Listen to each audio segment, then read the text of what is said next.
All right, I'd like to call this meeting to order here at 5 o'clock exactly. And we are going to go immediately into closed session for what I hope is about a half an hour. And then be back at 5:30 to continue on with the regular session. So first of all, take a, trustee Andrews is here, trustee Clark? Here. And trustee Patel? Here. Great. And I don't have any cards for any comments on the closed session agenda, is that right? Okay, thank you. And I do need to make an announcement before we start. It has to do with the closed session itself. And that is a point has been reached where, in the opinion of the legislative body of the local agency, on the advice of its legal counsel, based on existing facts and circumstances, there is a significant exposure to litigation against the local agency, being us. And it sounds canned because it is, but we will go into a closed session right now. And if there's anything to report about this, when we're done, we'll make that announcement when we get back, hopefully at 5:30. So with that, I'd like to go into recess at 5:01 for our closed session, and we'll be back soon. Thank you. We will then get back into session. It's 5:50, and we are back in session. Thank you so much.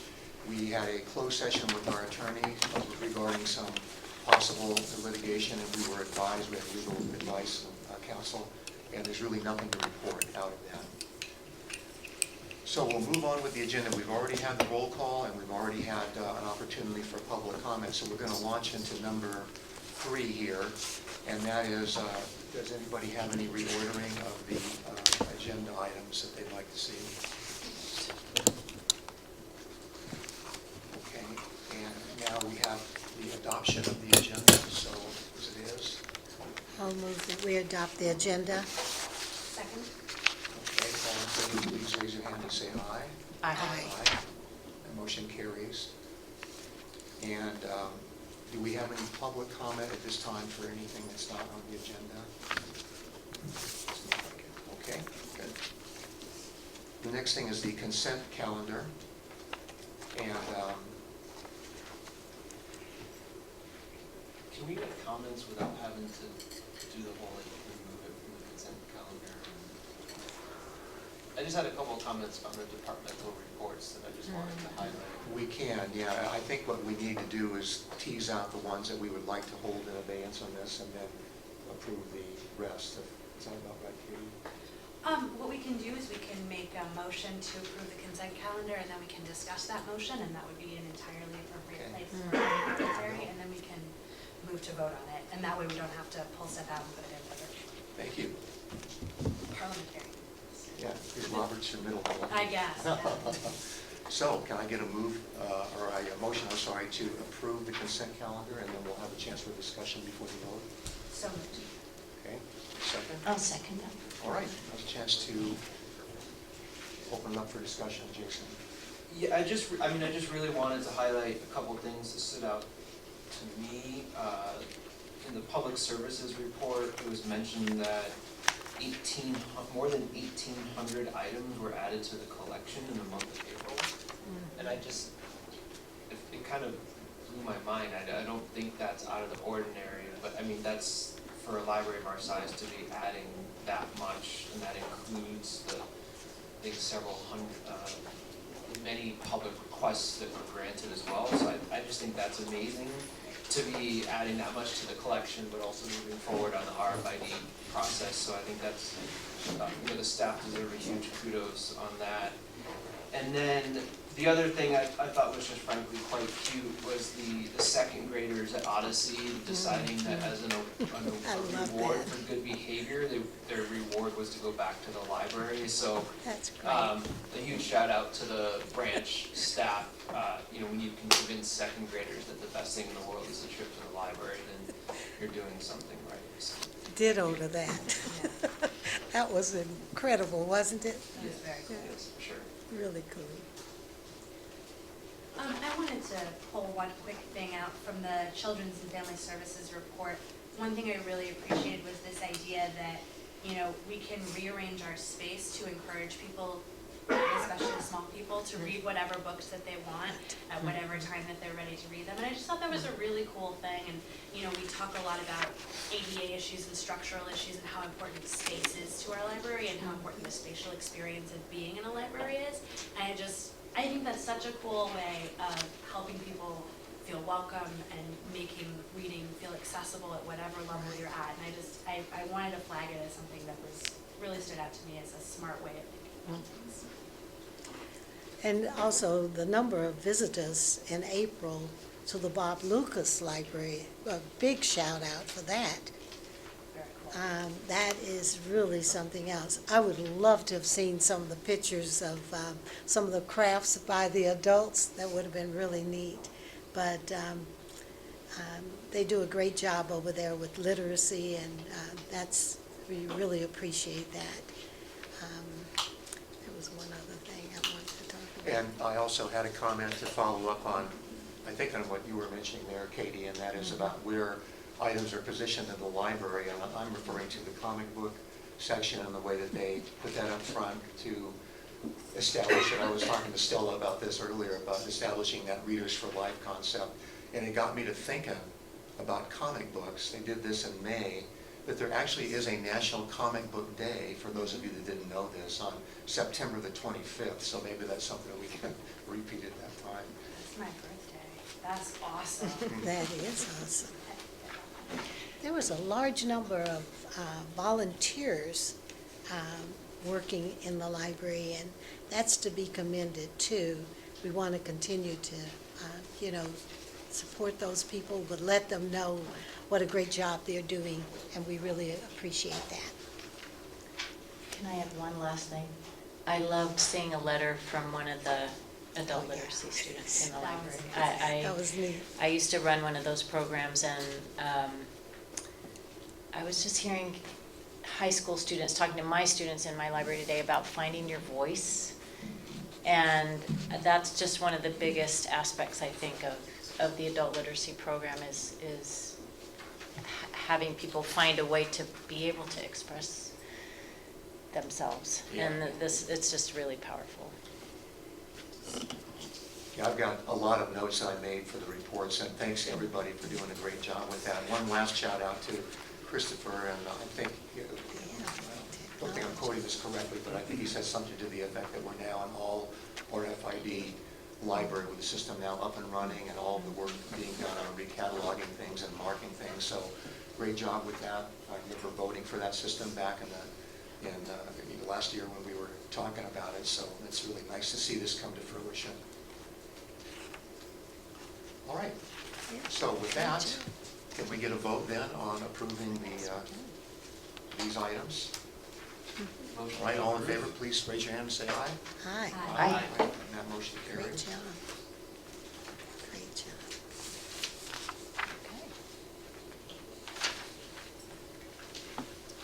All right, we're now on to the reports section. And is there anyone here from the foundation that can make, thanks, Bridget.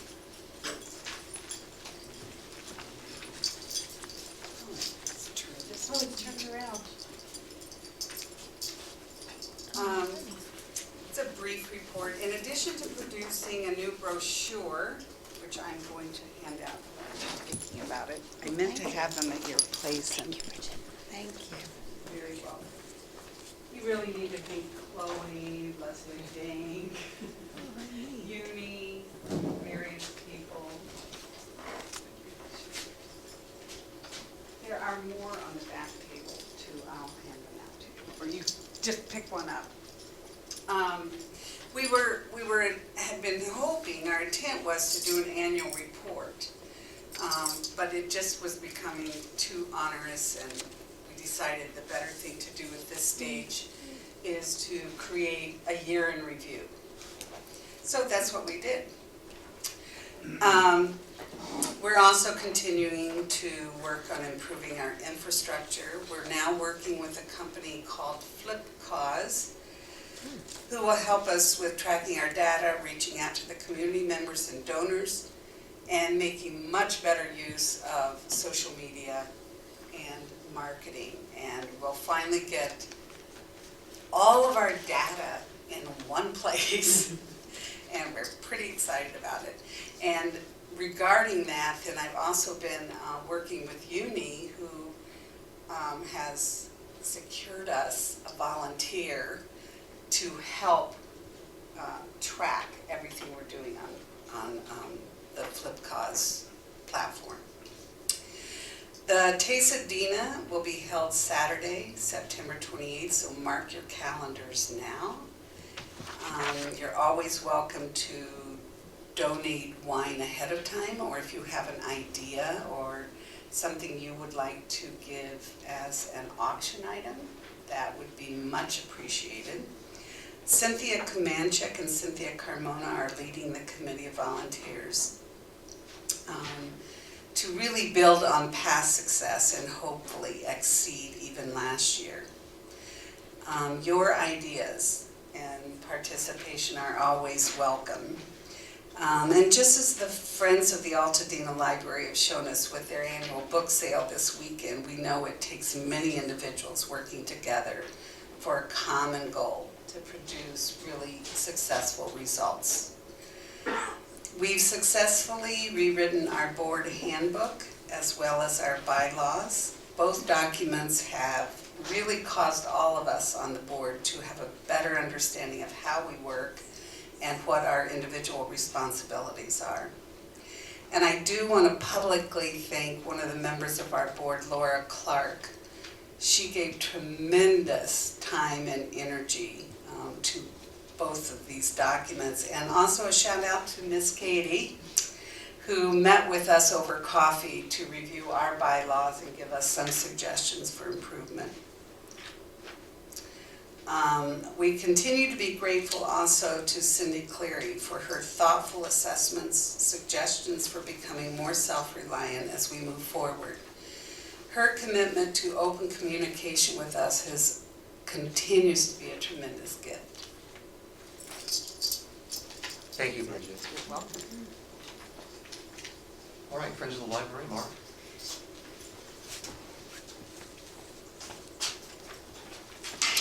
Hi, Mark Marisco, President of the Friends of the Altadena Library. So our book sale was a success. The preliminary numbers were over 6,000 of just book sales. Good number of members, so we did that. A real big shout out to Jonathan and to Uni, the two staff members that really were the focus to that whole thing. But others did a lot of things, and I know went in and bothered Vicki during Friday morning and others, and so I just think it was great as usual. So again, a big shout out for that. Our general membership meeting is Monday, I think it's June 3rd, but it's a general membership meeting of the Friends, and it's open to the public also. So we encourage everybody to come. It's at 7 o'clock on that day. I won't be here later on for the rest of the meeting, so I just want to comment that on the filming policy, and it's good to update it. I'll just tell you from my LA City Rec and Park days, it's great to have it. And the one thing I do like in there is that you give a lot of latitude to the director, with the exception of having to close it. When you have to close the library, it comes back to the trustees. And I remember in my days, that's the way it was. So I think that's great. So I would encourage the passing of that. I would just, throw out an idea that we've done in LA City, and I know other entities do it in places, and that is, kind of a little nod to the support groups, saying, hey, there's a potential film company here, and if you want to talk to them, if they want to consider something, you could do that. So I just think it's something that's a possibility. But other than that, nobody from the Friends, I guess, and we didn't talk about it this weekend during the event, nobody really probably looked at the agenda that close to see that we would close on a Friday. But it's happened before, I'll just tell you. I know you just closed for the staff retreat, but I think that was important. But I think this is important too, and I think being somebody born and raised in LA and somebody who dealt with film companies a lot, I would say that the utilization of public space has been something that, from the governor's office all the way down, has always encouraged public entities to allow their facilities to be used. And if the library has to close for a day, I mean, as it is in here, it's going to be very infrequent, and I think once or twice a year at the most has to be acceptable to the public. I see that staff was, asked about it, and I think that's nice for staff to be able to be willing to adjust. The public wasn't asked as much, but again, just from past experience, it does happen, and so if you were having any doubts about it, it is a Friday, it's not a Saturday, and with enough public notice, I think it should be fine, so, thank you. All right, thanks, Mark. All right, next we have the director's report.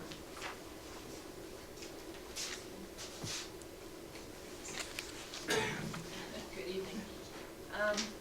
I don't have a lot. As Mark pointed out, we had a staff development day in the last month, and it was very successful. I think staff would agree. We did a survey, and I think a lot of people got a lot out of it.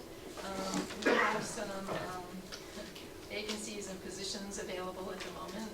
We are in the process of hiring a teen librarian. Christina McTighe, our children's librarian, will be leaving us, and so that position is posted. Rebecca from Lucas is also going to be leaving us to, I won't say greener pastures, she's going to Glendale, but Rebecca got a job in Glendale working for 2 branches there, so we are going to have a posting for clerk 1, and we have a tentative page hiring, so Stella has been very busy with hiring.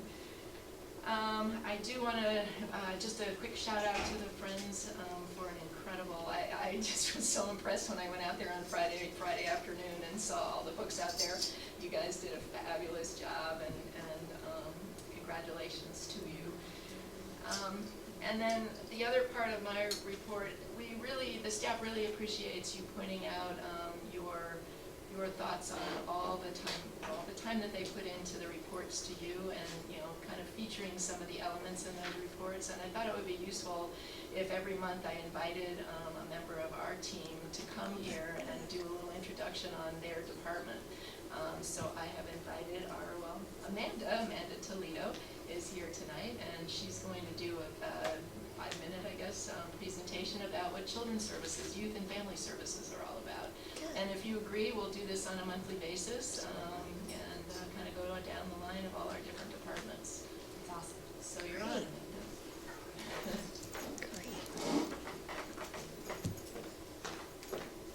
And Amanda is our library associate that does story hours and all sorts of fun things in children's. Thank you, Cindy. So, as Cindy mentioned, if you do not know me, I am Amanda Toledo, the Library Associate in Children and Family Services.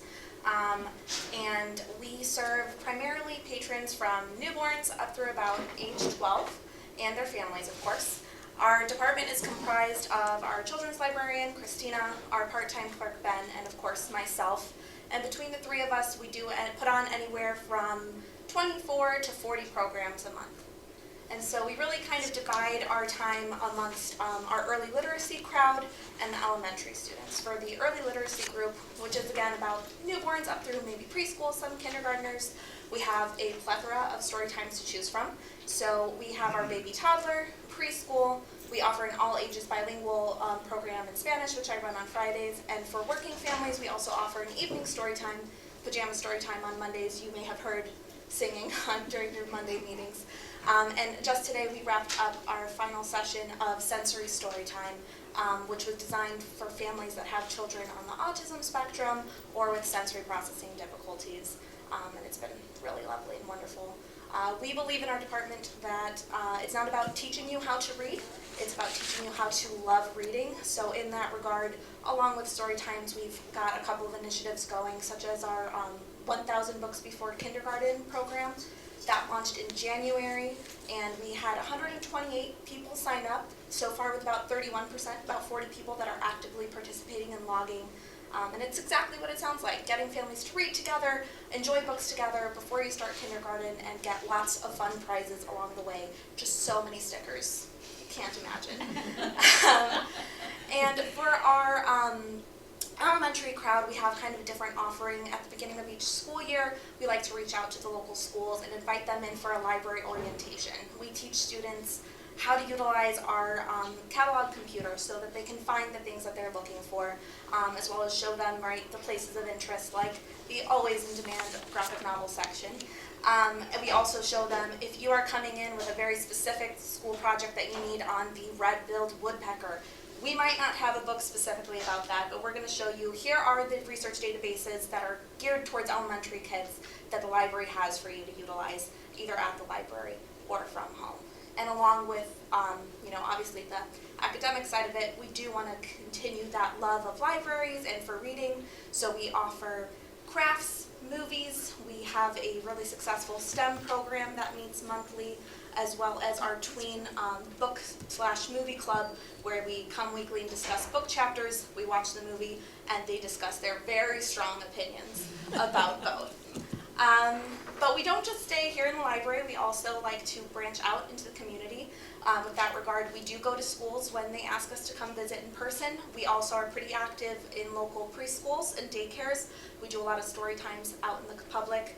We also know that accessibility-wise, not everybody has the time or ability to make it to the library from where they're located in Altadena. So we've branched out. You guys have probably read about our deposit libraries. We have 3 locations so far at Tangle and Locks Barbershop, the Santos Coin Laundry, and recently at the Eaton Canyon Nature Preserve.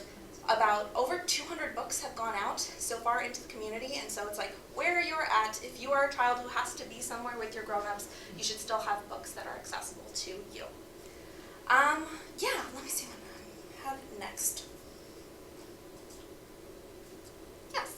Other initiatives that we have just to get the love of reading out there, I've already mentioned our 1,000 books, but we have Truck Day, which is coming up on June 1st. It is going to be wonderful. It is out in the parking lot from 10 to 12, and we have fire trucks. The police department is coming. We are trying to get JPL to send something very cool and spacey. We also have, which you'll probably be hearing shortly, our stuffed animal sleepover, which is happening tonight, getting kids to bring in their stuffies, and we'll be photographing what they get up to when they stay overnight at the library. But the biggest thing, of course, is summer reading. That is right on the horizon, starting June 10th, or June 1st, but programming June 10th. And it is for everybody. Reading is great, and if you are an adult engaging with reading, you are showing kids the value and the joy of reading, but it's also just a great way to be involved in your community. So I would highly encourage everybody who is here today to make sure that you enroll and get some sweet prizes along the way. And that is all I have for you, unless you have questions. I'm happy to answer. I have a couple. Yeah. Do you have any sense of in-home caregivers who might be bringing kids and as well as parents? We do have a very strong, we have a strong homeschool community, so we get quite a lot of parents, but we are very familiar with families that come in with paid caregivers as well, and we know them as well too. Okay. I don't have exact statistics I'm for you. just I wondering don't if you know have a they- sense of it. Yeah, but we do, and especially when you do enough story times, you definitely are oh, there's, so-and-so with their babysitter. nanny. Yeah, so that's definitely a good portion of people in Altadena. Yeah. Another question I have is, because this is something I'm always working on from the other side, have you found any good way to get advance notice from schools when 15 kids come in with that red bird report? I mean, whether there's a library person on staff at the school itself who you're in touch with, or whether teachers might even reach out to you and say, get ready, somebody's coming? We are making great strides Yeah. with that. It has been a little bit of a process for It's sure. hard. And especially, just getting those connections at the schools when, people at PUSD are very swamped. But we actually have made quite a lot of progress in kind of constantly communicating with the teachers every time they come in. We are so glad you're here. We would love to be able to have the full resources here to help you.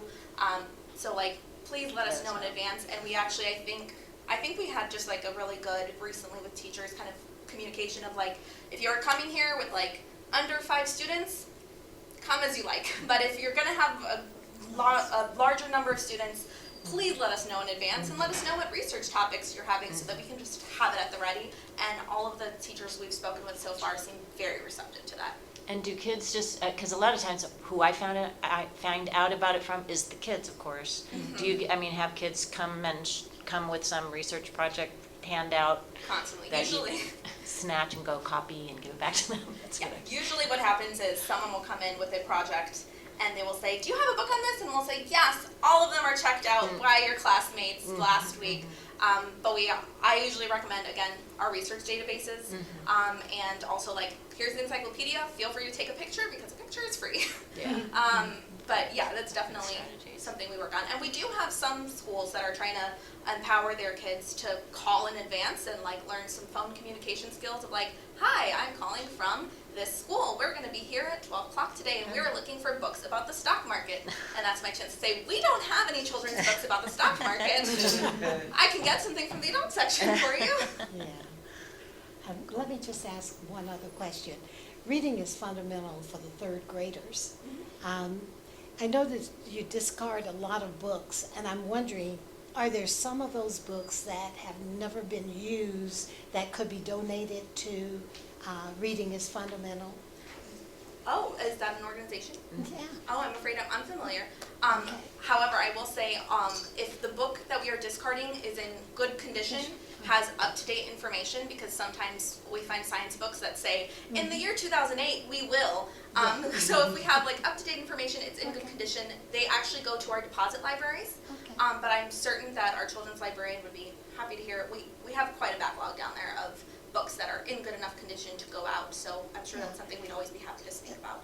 Okay, because that's a program through the school district where kids are given up 3 books, I believe. There are 3 readings that we do with them, and they're given a book each time. That's great. Yeah. Nice. Okay, just asking. Thank you.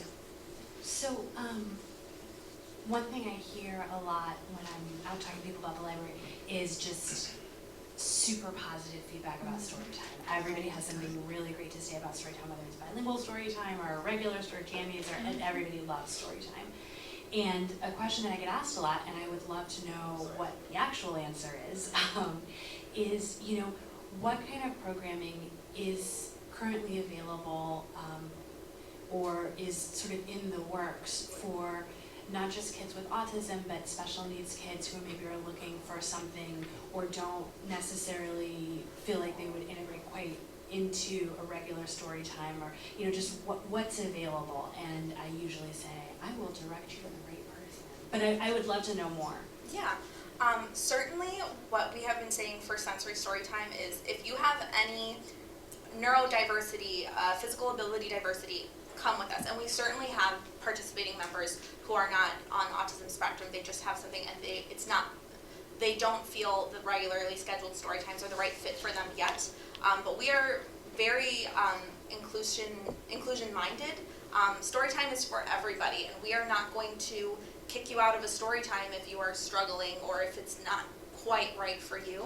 I personally am very mindful of, like, I want you to be comfortable and I want you to feel like the library is for you, which is why I've been very satisfied with sensory story time, because I've seen those families who have sensed a little bit of discomfort feeling more at ease, and it's just kind of a more open space to have, you know, anything. I will say, as of right now, that's kind of our main, if you are differently abled, story time. But truly, I say it at the end of every sensory story time, please feel free to come to all of our regularly scheduled story times. Story time is for everyone. Yeah, and so I don't know if that. Yeah. No, that's great, and I think, you know, just the question I get a lot is just about programming generally for kids in that age range who might have special needs or might, you know, parents are looking for other options. So just wondering if that's something on the radar. And we're also always happy to accommodate if we are going to be doing a slime craft and you know that you have a sensory, like the texture is going to upset you, we can find a way to provide gloves. We are always happy to meet the needs of the community where you're at. We want you in the library. We want you having a great experience. Great, thank you. Thank you. Great. Yeah, I have a couple of comments too. It sounds like you guys are doing a great job, and I hadn't heard that number spoken. There were up to 40 programs a month for the kids, which is just terrific. And I appreciate that update about 1K before K. It sounds like you have 28 or so registered, and about maybe half of those actively participating. It sounds like a pretty good turnout for that, right? It is, and if you look statistically at other libraries that are participating, it seems about that 31 to 40% participation rate seems pretty standard. And then the comment, and I saw it in the report about the remote book locations, I think that's just terrific, because any steps the library makes to sort of spread its reach a little bit, I'm all in for that, so thanks for doing that. And then finally, I guess I wasn't aware that there were some special programs being done for kids that are in the autistic spectrum a little bit and so on. I think that's just terrific too, so thanks a lot for that very comprehensive report. I think she deserves a Thank you. real. Before you go, could you just name off the remote locations one more time? I heard a barber shop, a laundromat, but I didn't catch the names. So Tangles and Locks is the barber shop on Lake Avenue. And Santos Coin Laundry on Lincoln and Altadena is our other location. And then the Eaton Canyon Nature Reserve. And one more. Is there? We've also frequently get asked by the Pasadena Children's Museum, so they come in about quarterly and ask us for books. Cool. Great. All right, thanks Amanda very much. All right, the next item on the agenda is financial reports. That will come from Nicole, so I'll turn that over to you, Nicole.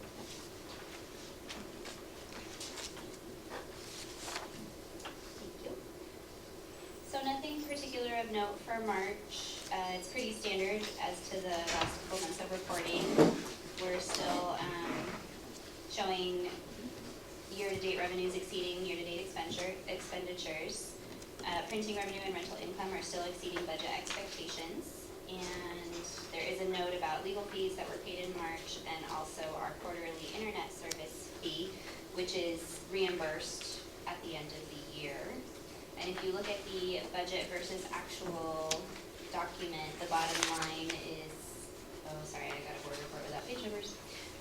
It's my last report. It shows page 3. It shows that we are currently at 70% of budget through the end of March, so we're right on track. I have an accounting question or two for you, and that is, when we look at this, we see July 2018 through March 2018. So when you're logging expenses and preparing for all of this, how does that March cutoff work for you? Is it only invoices that have a March date, or is it payments you've made in March? How does that part work? Generally, yes. It's invoices that are dated March. There are a few exceptions to that rule, like you'll notice the legal fees line. Even though I paid them in March, the bills were actually dated for January and February, but that has to do with the way that I pay. I pay those with a credit card. So even though the bills are January and February, the actual money is expended in March, and Okay. that's the way that I book it in QuickBooks. But you won't get ahead of March, nothing from April, so to speak, would get in there, right? No. Okay. And those are things you just collect in the accounts payable, and then there's a date, a certain date that you process payments and so on? Yes. Okay. All right, well, thank you for that. I know we're going to get both of you involved a lot more later, so we'll hold a lot of our questions for that. Thank you. All right. Now we're getting to the committee reports, and we'll start with, appropriately, I think, with bylaws, because we're going to talk more about that. Okay. Let's see.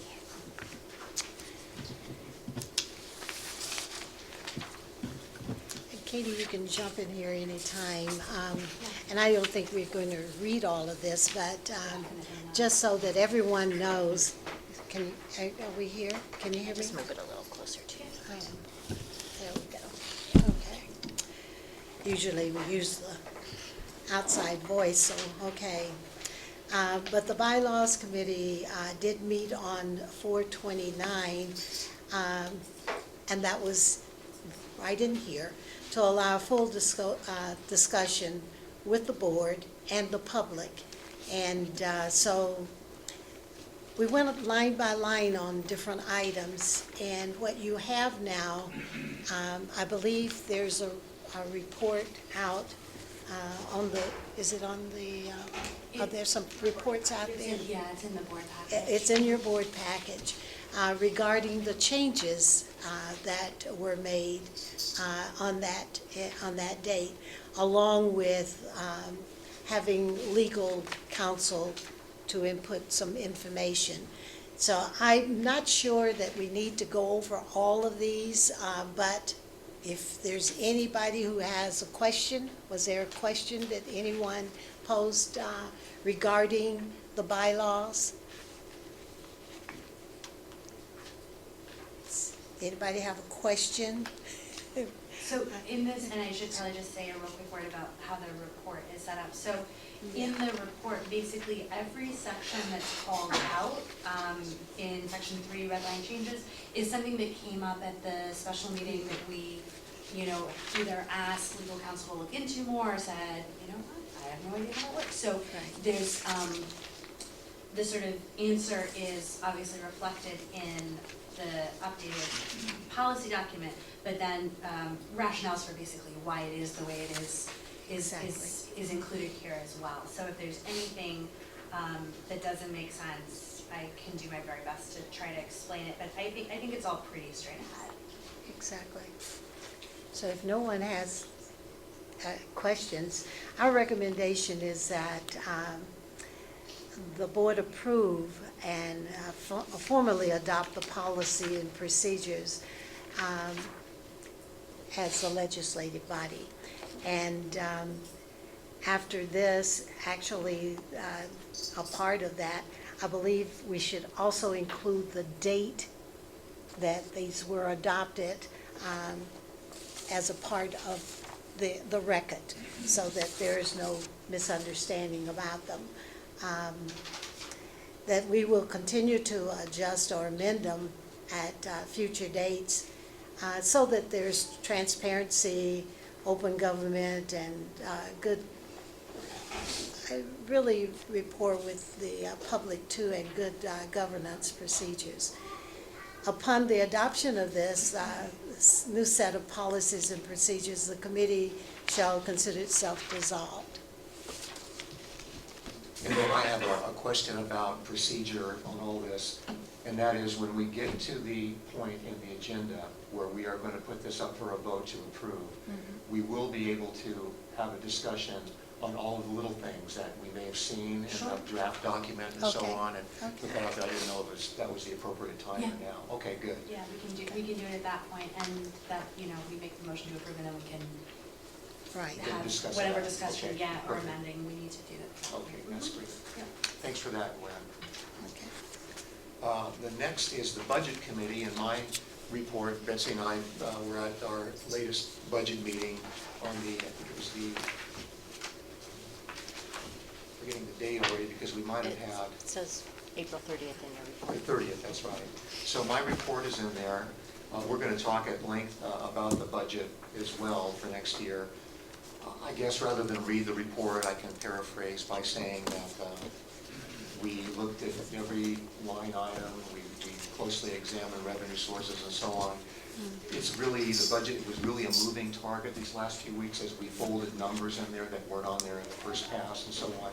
So what you'll see today, and Ian is here from Platinum Consulting Group to help us go through this, is a budget that's pretty cohesive now, pretty coherent, but I imagine that there's going to be a lot of questions for folks. So we'll take our time on it and make sure that you understand.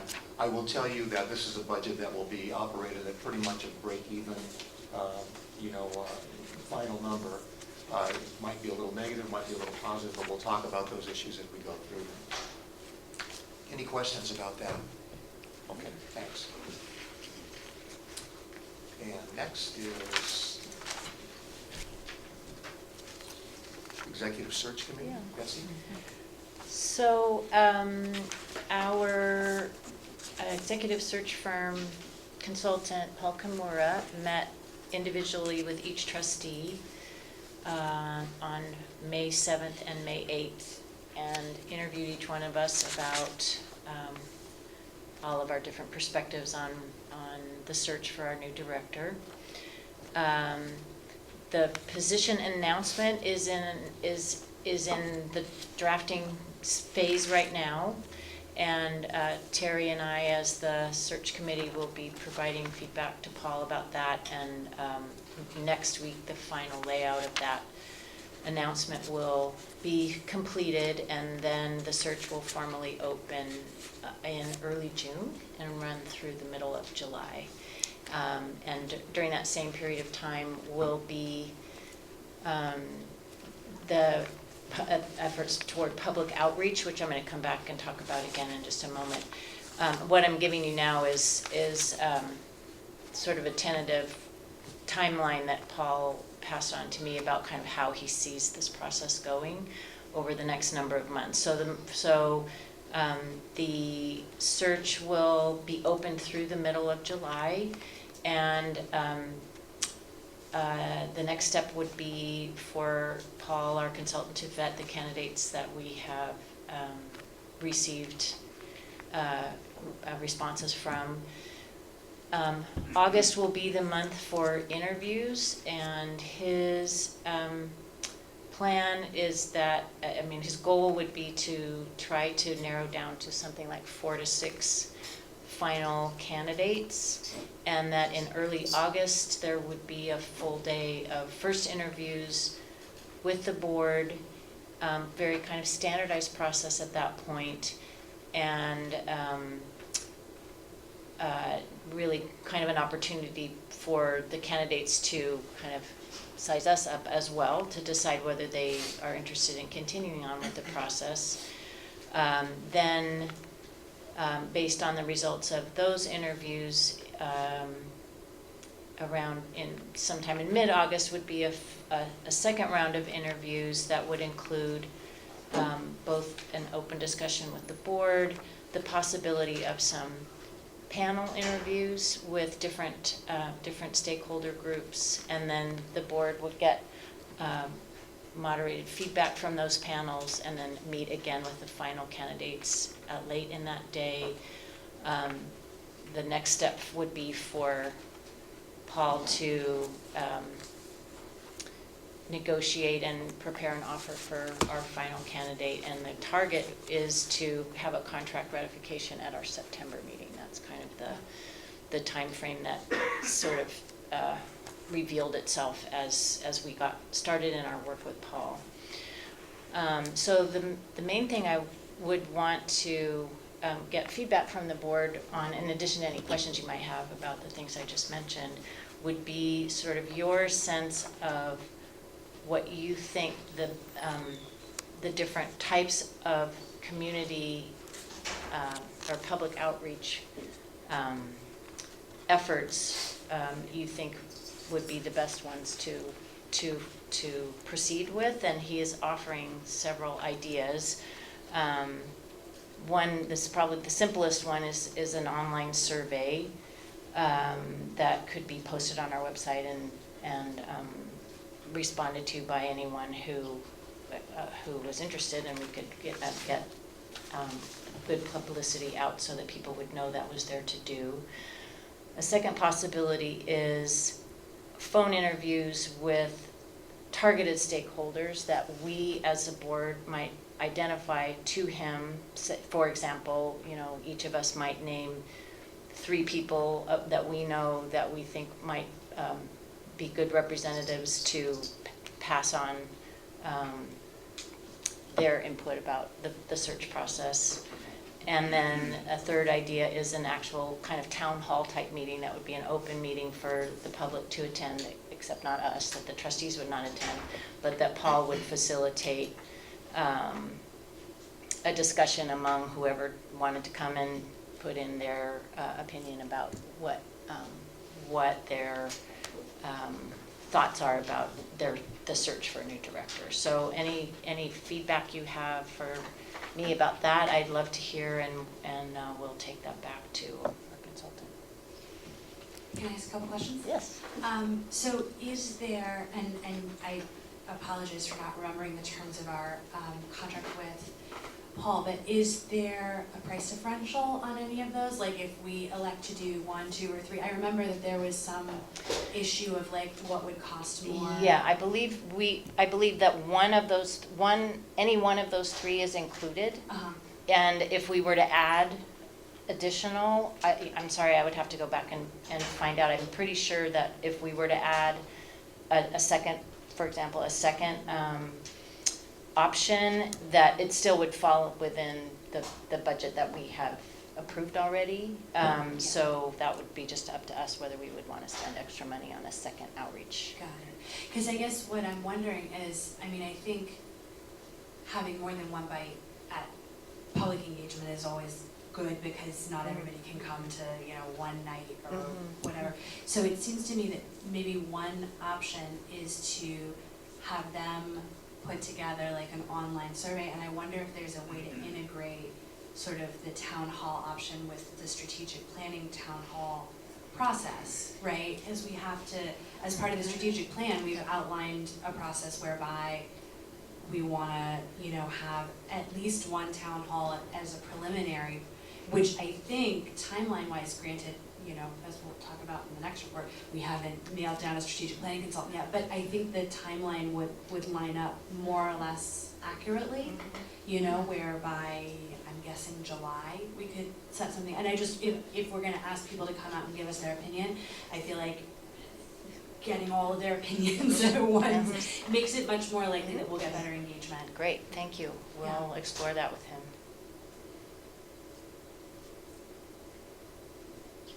But did I hear you say this would be doing the August timeframe, somewhere in the August timeframe? No, the public outreach efforts would be actually more likely during June. During June.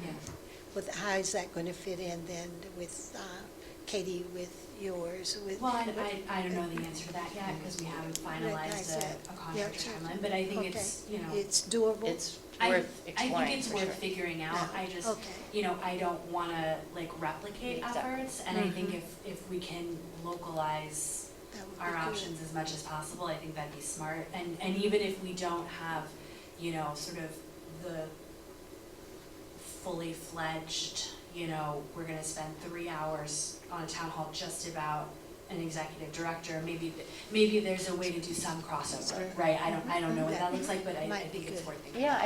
I remember, I think you suggesting that way back in the beginning when we were first talking about hiring a search firm, so I appreciate you bringing that up again. That's great. I think one thing that would work well for that is similar to what you do in strategic planning, where you condense down the key factors to just 6 or 7 items, you know, that could be brought back to Paul, and, you know, these are the things that people are really the most concerned about. Like the Probably get a values distillation. clarification Yeah, kind of exactly. thing. And Right. I'm sure, I'm sorry, Terry, I was gonna say, I'm sure that they have really good and interesting ways of doing that. I mean, I don't think, you know, we have to reinvent the wheel, so even if it's something we end up sort of facilitating more on our side, I think it would be very helpful, even just as a board, to know what people think, you know, so whatever that looks like, I think it'd be really good to find out. Okay, great. Right, anything else? Then we will move on to strategic planning. Get your report, Katie. Yeah, so the Strategic Planning Committee had a meeting on Sunday, April 28th, and I think it was a really good meeting. We had almost our entire committee there.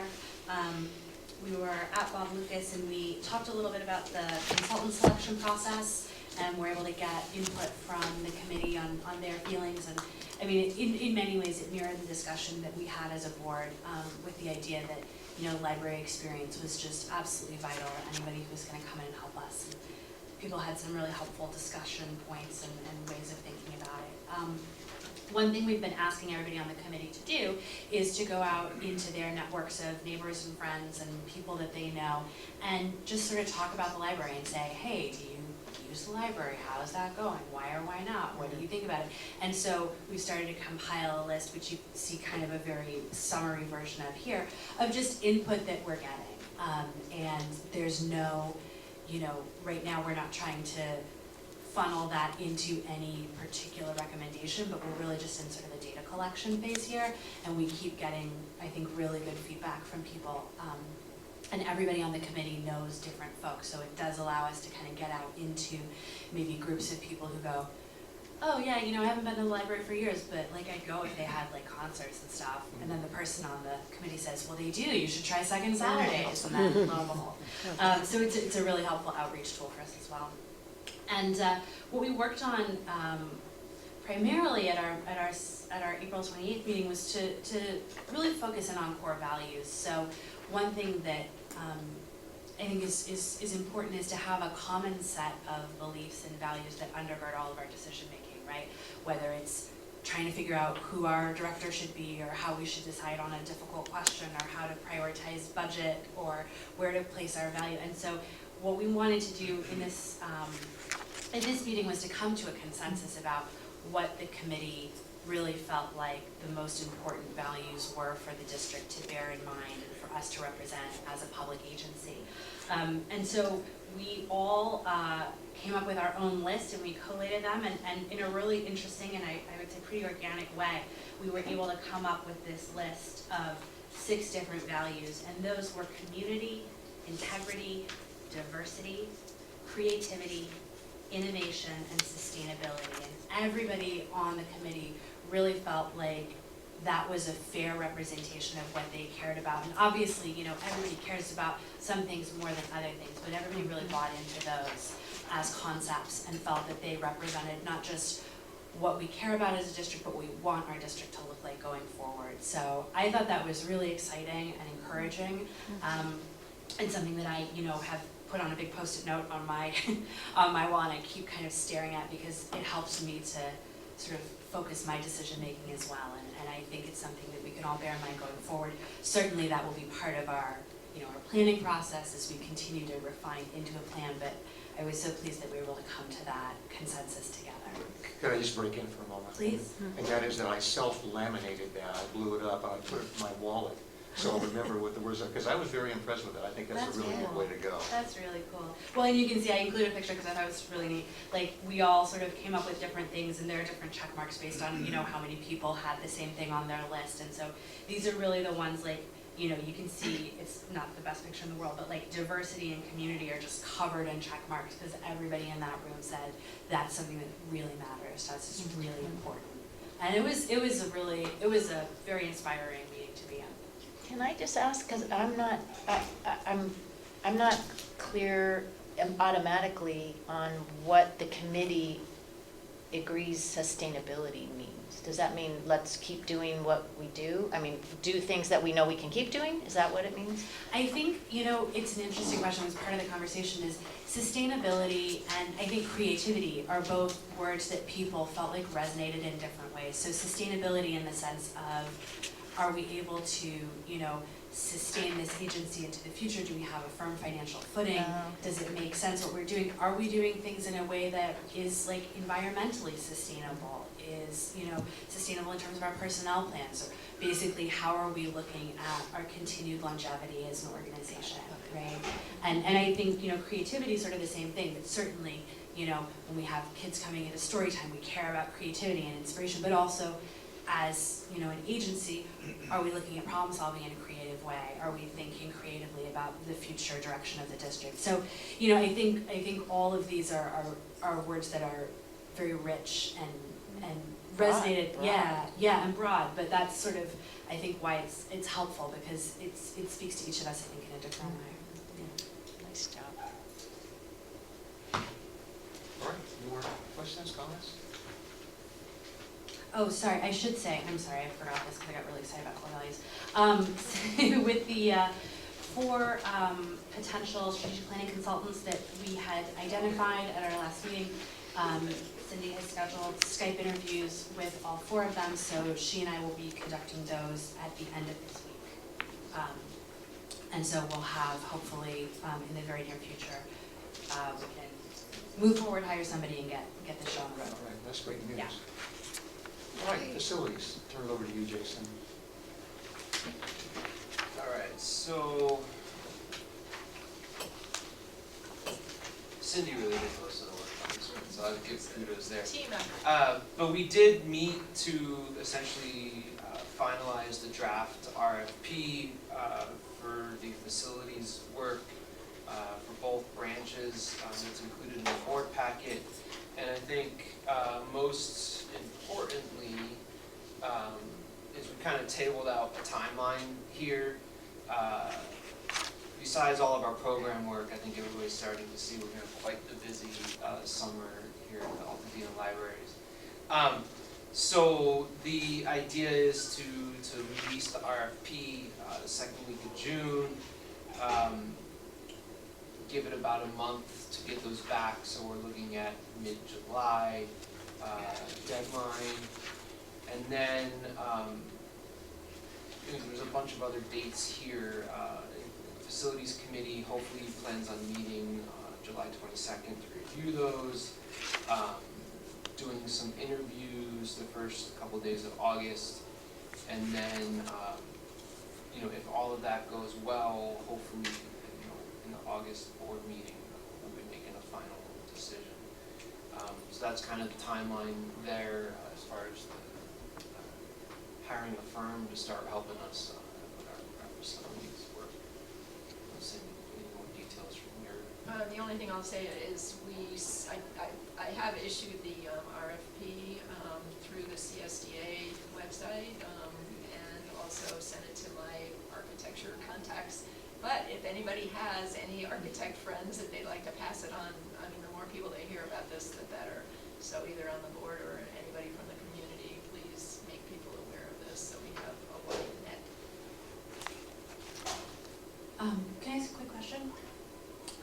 So, and it may be too early in the process to know this, so if by the end of August, we're able to retain a firm, do you have a sense of what the actual date for a deliverable plan would be? I mean, are we looking at like 2 months, 6 months?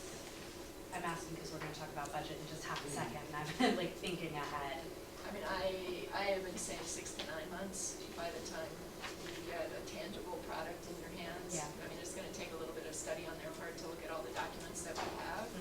And then to get to know the libraries and talk to the community, we probably have some kind of process that's not built into this, but we should. So I would say 6 to 9 months. 6 to 9 months from retaining a firm. That would be my prediction. Okay. So I'm kind of looking at the Next next the following budget year. Yeah. Okay. Is your source of that question, Katie, the fact that we anticipated having strategic planning and facilities sort of wind up together? Remember at the very beginning we talked about Yeah. that?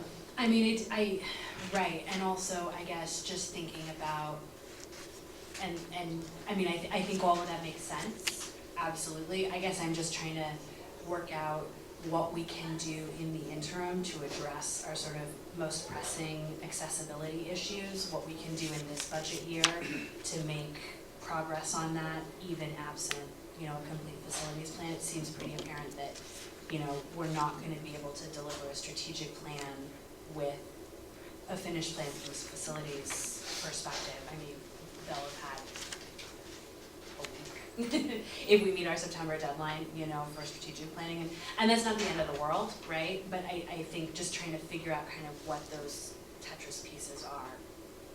Yeah, as a member of the Facilities Committee, I'm waiting for the point in time where we're sitting down a little bit more with Jonathan to understand exactly what is happening with ADA retrofits and so on. I know that's happening because I see that in his report as I talk to them and so on. But to get to the point, for me, as a member of the committee, where we're actually starting to check off items, right, that are on there that can be done, or more importantly perhaps, figuring out how we're going to finance the big work that needs to be done. Because it can't all come from reserves. It's going to have to be a sort of a spur, if you will, of the committee. I don't know where it's going to wind up, where we have to start talking as a board about where the money for some of these projects is going to come from. So, and I think it all kind of blends together. It gets into the strategic plan, I think, a little bit as well. Well, it does, and it also gets into some of our, we'll talk about this in budget as well, but, it gets into our future fiscal obligations, whether that's, capital campaign or some kind of debt issue or whatever. Like, that money has to come from somewhere, and I think knowing how long we have to come up with it would be really helpful. Yeah. And also, I think, making real progress on accessibility issues in the short term, insofar as we can, it would be helpful to have a sense of what is possible in the interim so that we're not sitting around until February of 2020 Right. before anything gets done, like that doesn't seem. Yeah, I do think as a member of the community, again, that it would be in our best interest to sort of tease out the stuff that, or get, with Jonathan and the facilities group, sort of talk about the things that can be done now, that are also visible things that the community will know that we're working on it. So, well, there's a lot of work to be done on that one, for sure. No doubt. And I will say, I mean, Jonathan and I have been scouring the building for the little things we can do. I mean, he's putting up some railings where there should have been railings. There were some wobbly railings that he's securing. So, little things are happening right now, as Terry said. Yeah, and I was glad to see the upgrade in the lighting. That's not an ADA issue per se, but it helps out with the external layout of the place and makes it safer. There's a safety issue as well, I think. Or the potential of a PA system throughout the library.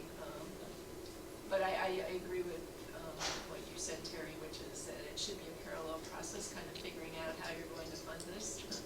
And actually a report in my research of helping with the RFP, there was a study that was done that outlined how you go about raising money for something like this, which is interesting. Yeah. All right, well, thanks for that. Nice discussion. And now we'll go with the trustee reports.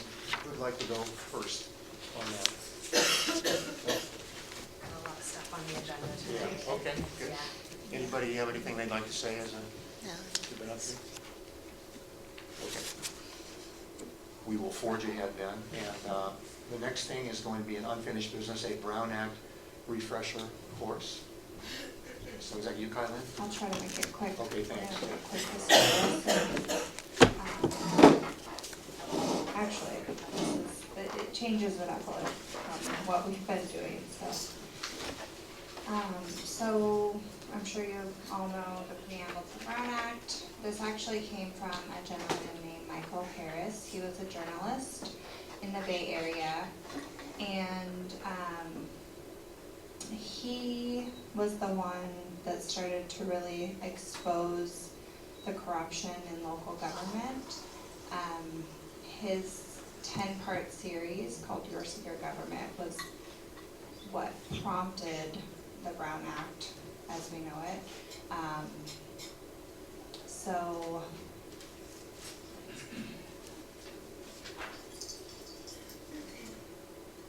the League of California Cities and the California Newspaper Publishers Association and Ralph Brown all got together basically to bring this bill forward. This talks a little bit about Michael Harris and what was happening at the time. It's really interesting, actually. There were a lot of journalists who were being kicked out of meetings and not being told when local government meetings were being held. Just a lot of shady stuff going on. So, again, he wrote his series and kind of sparked the Brown Act, the creation of the Brown Act. So Ralph M. Brown was an attorney in Modesto, and he had a part-time government job. So a lot of people didn't know. They just thought he was an attorney, and they didn't know that he had the power to, make laws. So when it passed in 1953, it was 2.5 pages. Now, as we all know, it's much longer. And then this is just a little bit about other laws and requirements that were, they've gone back further than 1953, basically. It's just a little bit of history. So there has always kind of been a desire for local government to be transparent, but definitely the Brown Act as a formal law sparked other states to enact something similar.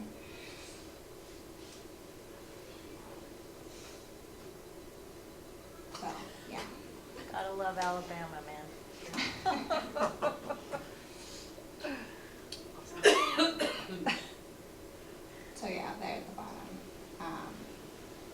within 6 years. 19 other states adopted similar legislation, and then now, luckily, all 50 states have it. So yeah, that was quick. Very cool.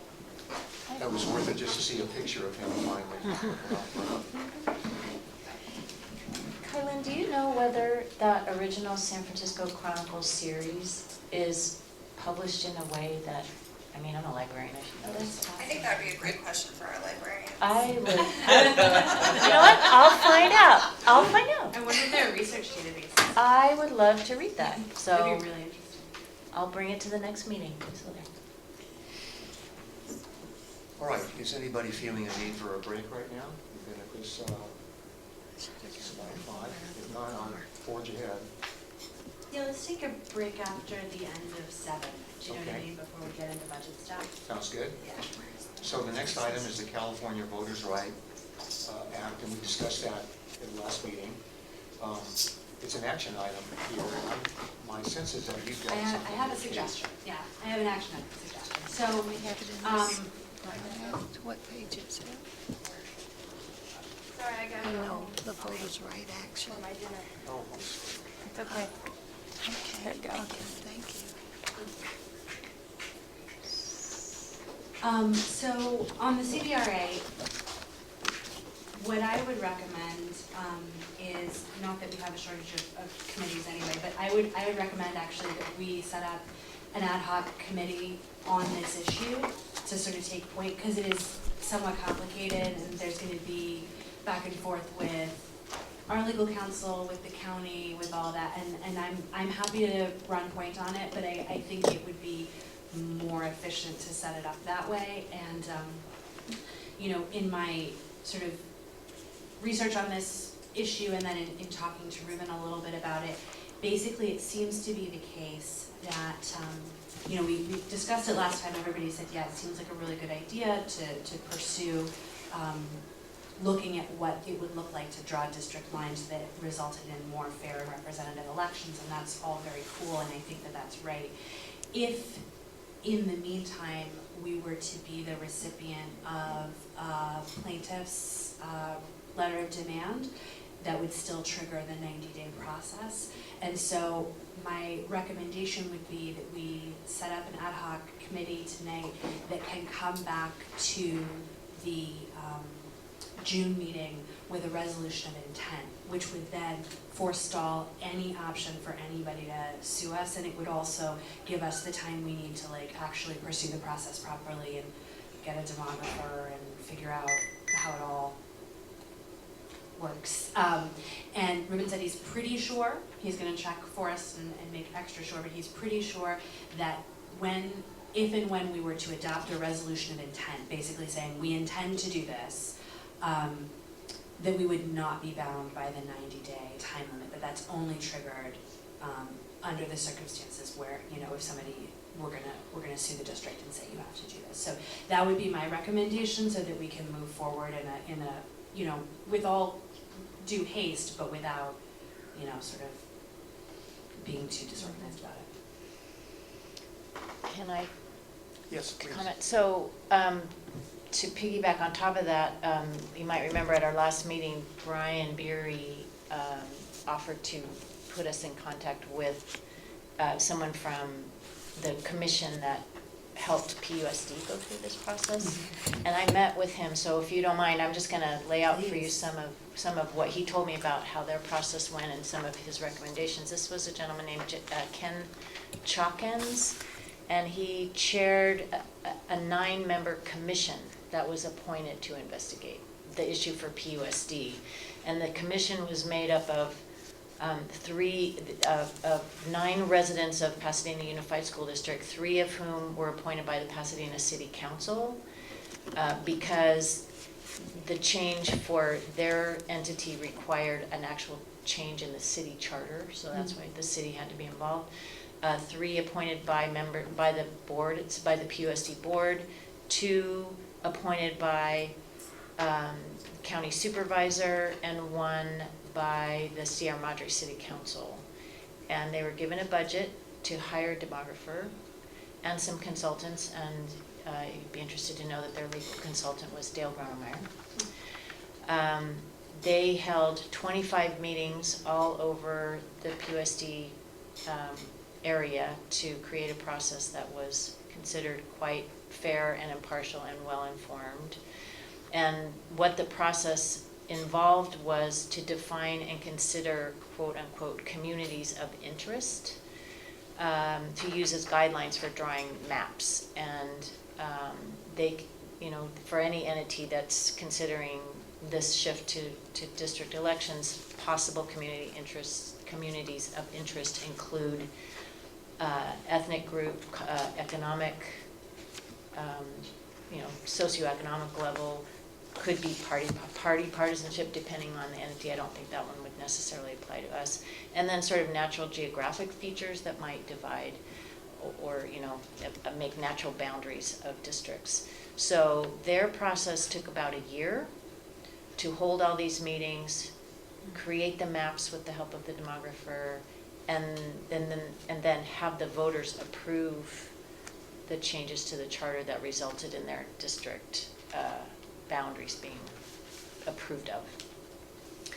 So after sort of in my discussion with him and sort of reflecting on it afterwards, I think some of the questions that this ad hoc committee, if that's what we decide to do, and we as a board as a whole also should think about primarily or firstly, kind of on a philosophical level, do we think that shifting from at-large to district elections would result in a better democratic representation for our board? That's kind of the basic question that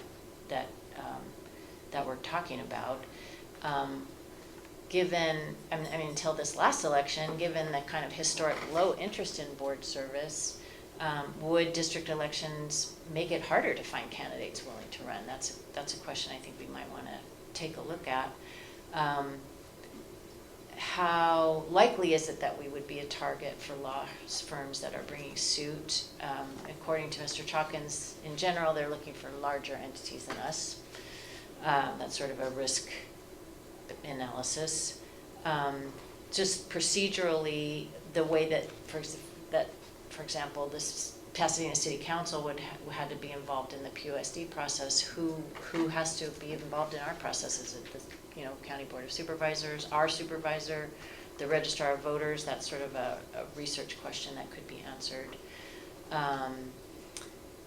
How would we calculate how much it would cost? Because a demographer, a legal consultant, any other kinds of consultants would cost us money. And finally, if we did end up proceeding with this process, how would changing to district elections affect the city members of the board? So what they had to do in Pasadena was, as they went through the transition, create a couple of deliberately short-term seats in order to facilitate the change. Because, for example, who knows, as the current sitting board, it's possible we all live in the very same district that would end up being drawn.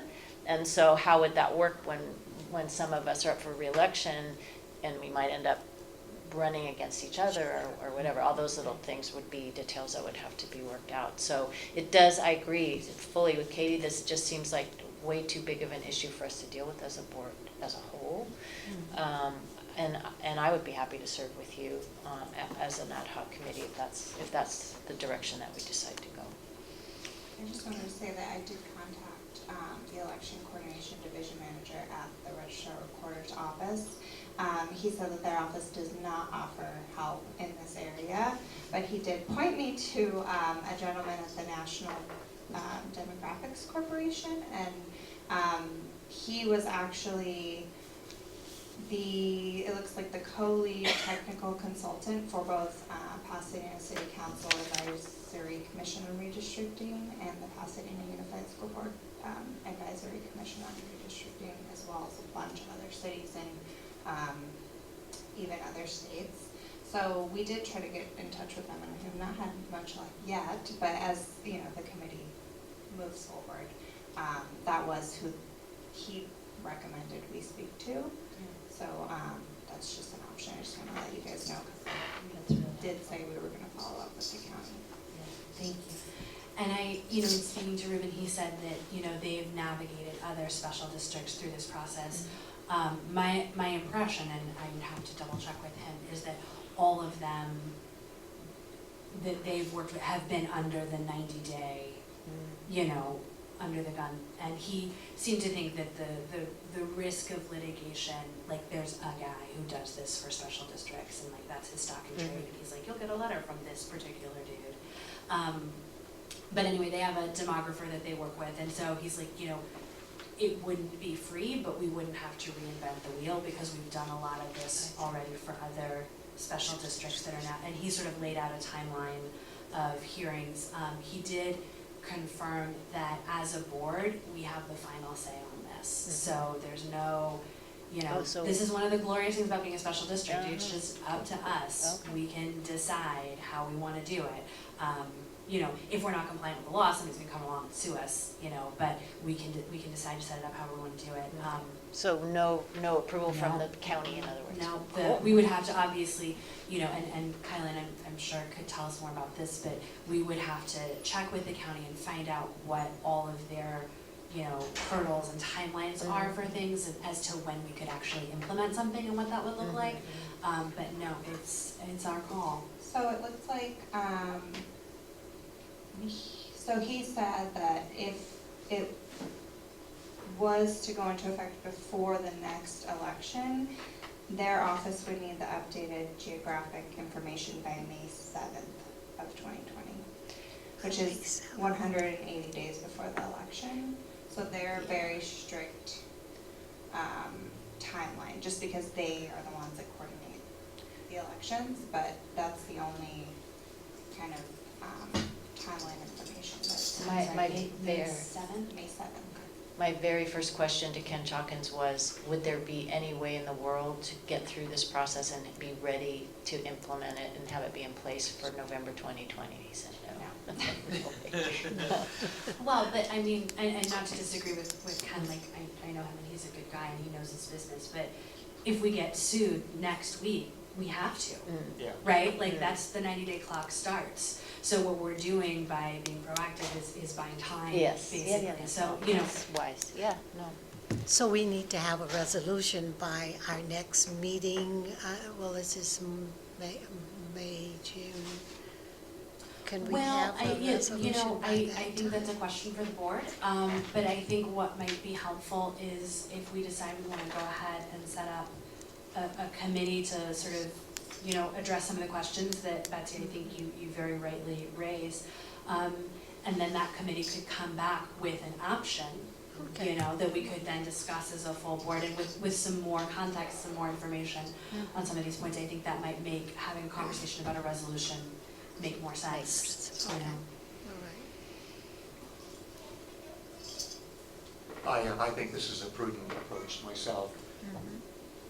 I think when we talked last week, or last meeting, we were real enthused about this. I think that still remains, but it felt a little impulsive to me too at the same time. So to put it into a committee and examine it more really suits me. And one of the things that I'm interested in are what might be the unintended consequences of this with the special districts and the entities that have done it. And I'm sure they're out there, we just don't know about them yet. And there, of course, there's costs regarding elections and things like that we might have to do special type things. So knowing what the cost, analysis on this is would be very helpful for us to make a decision as well. So I think that, to put this in committee, and I'm glad to see there's 2 willing participants here, would be a really good thing to do. Great. So, Shall I make a motion? yeah, with that in mind, Well, actually, if it's an ad hoc committee, I think Terry, you just Terry, appoint you it. just appoint. Yeah, as president. That's what, well, you're right, but I think it does require the approval of the board, doesn't it? I don't think so. Okay. Wait, okay. she's the one who just did the I just did the bylaws. bylaws, yeah. Okay. yeah. I can match it to them. No, But those aren't the official bylaws, they're, yeah. you're so No, but our, right. no, but I think our old bylaws did But too, that's but true. Okay. But Our we can do it bylaws however you said- want. Let's do Our that. I mean, an ad bylaws hoc said committee, the same we've got thing. 2 volunteers. I think, what would you like to call yourselves? Just the California Voters' Right Committee? Yeah, we The can do that. CPRA that's a good ad CPRA hoc committee. Ad hoc committee, that Okay. works. And the standing rules for that then apply, right? In terms of reporting and so on, we'll get you on the docket for your reports every month Yep. and so on, okay? Because it looks like we're gonna retire a committee tonight, so we'll be back up to 5. Did you enjoy that time off there, Katie? I mean, between I'm, your, it's gonna be a whole 7 minutes, where Yeah. I'm gonna really show the rope. Well, and thank you both for stepping up for that. That'll be an interesting That's but great. very complex and demanding assignment, I'm sure. Okay, next is the review and approval of the updated board policy. Yeah, so, as we sort of said a minute ago, we tried to integrate all of the comments and the suggestions that were made at the special meeting, insofar as we were able to do that and still be compliant with the law. There were some places where, we just couldn't, or the law says, well, you have to kind of handle it this way. But I think we were able to strike a pretty good balance all the way through. I guess what I would say is, I don't think that these are perfect, but I think they're pretty good.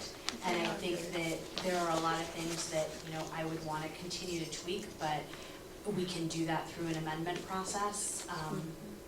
And I think that we should, and I think things will keep coming up, and that we should regularly amend them. But if there are any specific questions or areas that people have, concerns about, I'd be happy to. I have a couple that really are more just small items that need to be changed. And I know you'll do a thorough scrubbing of this and take a look at all of the little capitalization and punctuation things. There's a couple of those in there. But there was a question I had on page 4 under section 2.3. And that, I think is something you'll probably catch, but or I guess you can explain to me. You said there'll be 3 places in the district where things would be posted, and forgive me while I get to that actual page. And then you mentioned 3, that's branch, at the main library, and then online. Did you mean those to be the 3 physical locations, or was there a 3rd physical location that you'd like to have things posted? I'm sorry, Terry, where are you? It's, On I've page got it, 50. it's page 4 of the It's the document. first sentence of 2.3. Page 57. Oh, got it, I is understand, the yeah, page. so, this is the same thing that I, think we've done in the past, so it's 3 conspicuous places as well as the website. So the 2 that are specified are the main and the branch. I know in the past we've done community center, and I think we may have done other places as well, I don't know for sure. Yeah, and for our agendas, and I believe this is what the law says, it has to be posted in 3 separate places Yeah. and the website. So ours are posted at the community center, the branch here, and online. Okay, Yeah. good. Now I did read that correctly. I just wanted to make sure. Okay. And then under, looking at the, oh yeah, when you look at section A of that same part, if the vacancy occurs, it says it's scheduled for 130, I'm sorry, on the very first line, if the vacancy occurs in the first half of a term of office and at least 130 days prior to the next? Yeah. Yeah. Okay. There's a day is missing, so. And, actually, the rest of these things are little things, and I wonder if I should just talk to you about them offline. If it's rather just than copy editing stuff. Yeah, just copy If editing it really, stuff. yeah, like missing capitalization Okay, or something like that, perfect. happy to do it. Okay, good. So I had a couple, Yeah. and it's really just feedback from the committee regarding a couple points that were raised last time. So I forget who brought it up, but there was discussion of asking legal to get us a process language regarding amending. Is that something that we revisited? So the process language, yeah, we did talk to them about it, and they said basically you can do it however you want.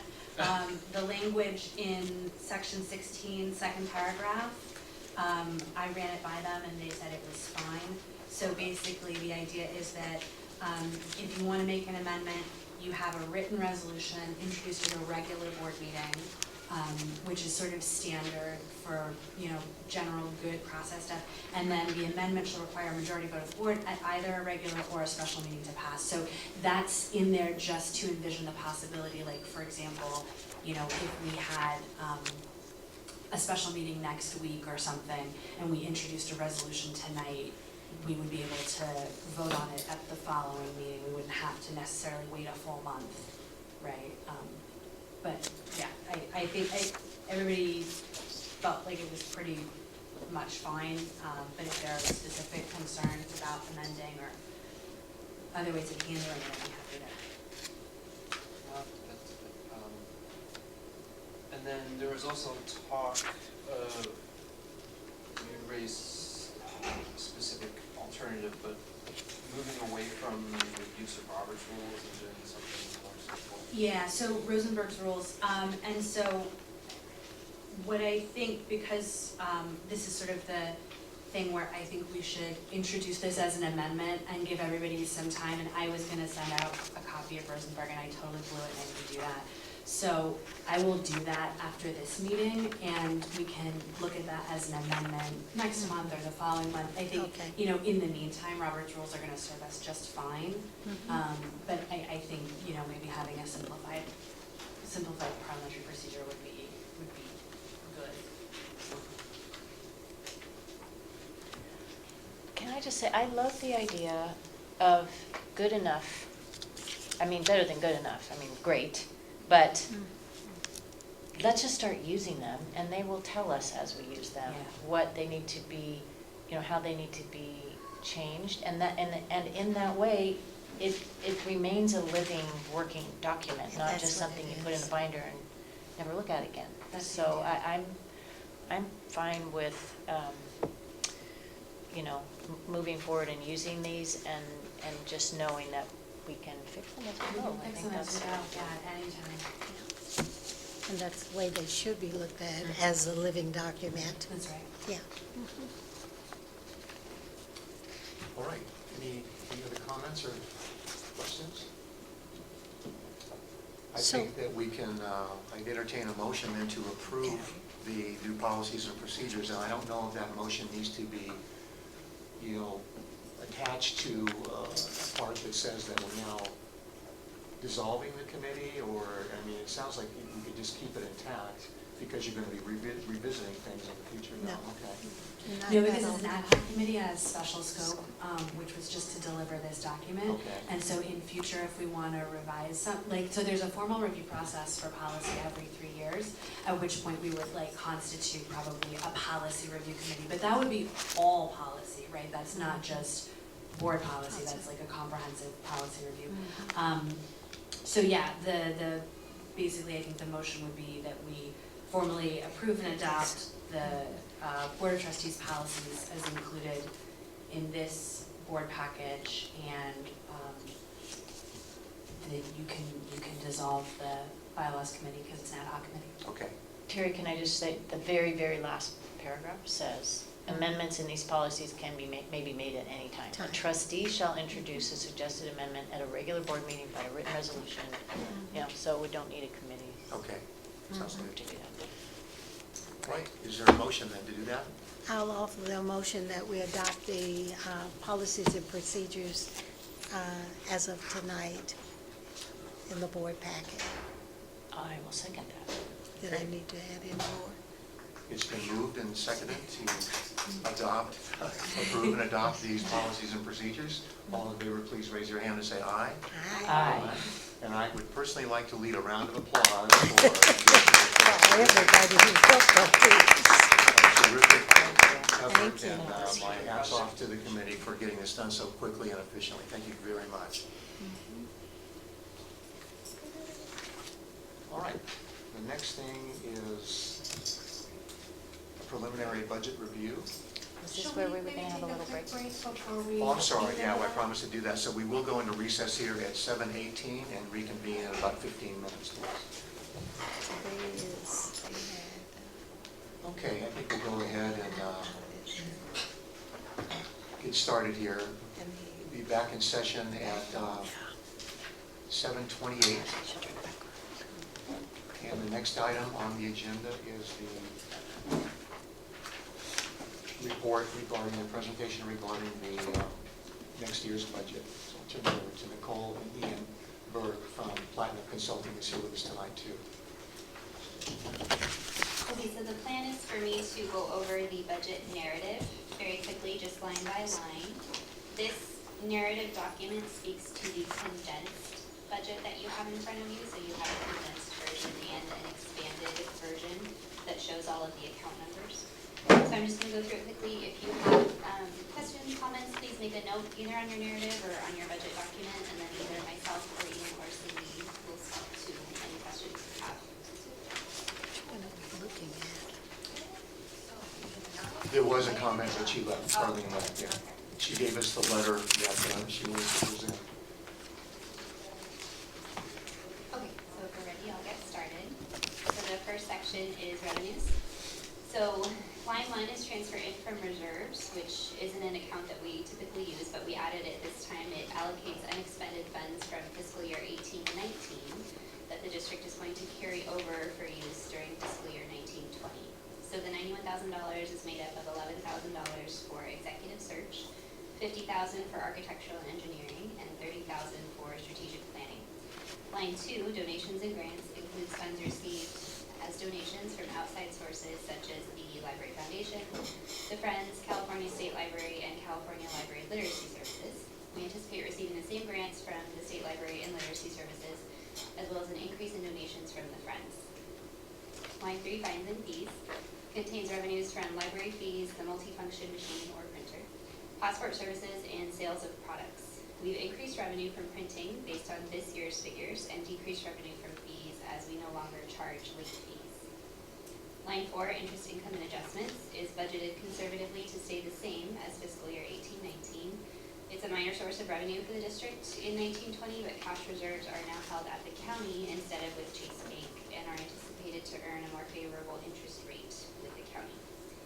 Line 5, other revenues includes film rental revenue, E-rate revenue, no longer transfer from reserves, sorry about that, and credit card rebates. The district rents out library property for filming as an additional revenue source. E-rate revenue accounts for the reimbursement the district receives from COLIFA for our internet service. Lines 7 to 11 are property taxes. That's the largest source of revenue for the district. Taxes are anticipated to increase by 2% in fiscal year 19-20 per the county assessor maximum allowance. Line 12 is the special assessment, another major source of revenue. It's the district's portion of the county per parcel benefit assessment and is anticipated to increase 2% for fiscal year 19-20. Please note this revenue is anticipated to sunset in fiscal year 24-23, which is the final year of the assessment. Lines 13 through 14, penalties and county interest, are budgeted in fiscal year 19-20 with a minor increase from fiscal year 18-19 due to rising interest rates. Line 16, total revenues are anticipated to have an overall increase in fiscal year 18-19, mainly due to the increase in property taxes. Moving on to expenses. Line 19 is salaries and wages. In fiscal year 19-20, these are anticipated to increase with expected employee step increases based on their anniversary dates and adjustments to the salary schedule. A 0% cost of living increase is reflected in this budget. The budget also reflects some upgrades to our organizational structure. Line 20, employer portion taxes and benefits, contain the employer portion of various state and federal payroll taxes, our PERS retirement contributions, our OPEB contribution, that is other post-employment benefit, and the PERS unfunded annual payment. Payroll taxes and PERS retirement are budgeted per employee based on estimated annual salary. The OPEB contribution and PERS unfunded payment are fixed contributions made by the district once a year to fund our retirement liabilities. Line 21, health insurance and workers' comp includes insurance costs for health, dental, vision, life, and our workers' compensation. Retiree health insurance is conservatively budgeted to increase by 6%. Workers' compensation did increase over last year due to an increase in claims. Line 24, equipment, furniture, and fixtures includes funds for replacement of public and staff computers, a public announcement and audio system, and ergonomic chairs for staff. Line 25, structures and improvements, contains a limited number of capital projects. Major projects are postponed in anticipation of recommendations by the architectural and space planning consultant. Lighting improvements, including updated breaker boxes, thermostat controls, and roof repairs are included in this budget. Line 27, facilities, grounds, and maintenance, includes various maintenance contracts, building maintenance and repair, landscape, small equipment, and janitorial supplies. Line 28, library materials, contains costs for cataloging expenses, electronic databases and subscriptions, books, CDs, DVDs, and video games, processing of materials, periodicals, downloadables, and the library of things. Includes increases to costs of subscriptions, databases, audio CDs, DVDs, periodicals, and processing costs. Line 29, election expense, is the cost of trustee elections. In fiscal year 1920, there are no trustees up for election, so the district does not anticipate spending in that account. Line 31, utilities. Yes, are I the- am. That's like, Like, election, what did you say there? but that's gonna be in the 2021 fiscal year. Okay. This is the Oh, this is 1920, okay. Line Go 31, ahead. utilities are the building costs for electricity, natural gas, water, and sewage, and refuse. Refuse is expected to increase due to increased rates from the vendor. Line 32, fees, includes the cost of banking services, payroll fees, and county tax collection services. Line 33, insurance, accounts for the district cost of general insurance, property liability, and equipment, as well as earthquake insurance. Line 34, staff costs and professional development, is made up of expenses for trustees and staff, such as trustee professional development, staff training and education, staff recognition, meetings and travel, and mileage and parking reimbursement. Line 35, operating supplies, contains office supplies as well as supplies for technical services. Line 36, advertising and marketing, includes budgets for recruitment and marketing and community outreach, which increases slightly to accommodate enhanced marketing software. Lines 37 to 41, other operating, includes budgets for products for resale, equipment lease and rental, membership dues, printing and reproduction, and postage and delivery.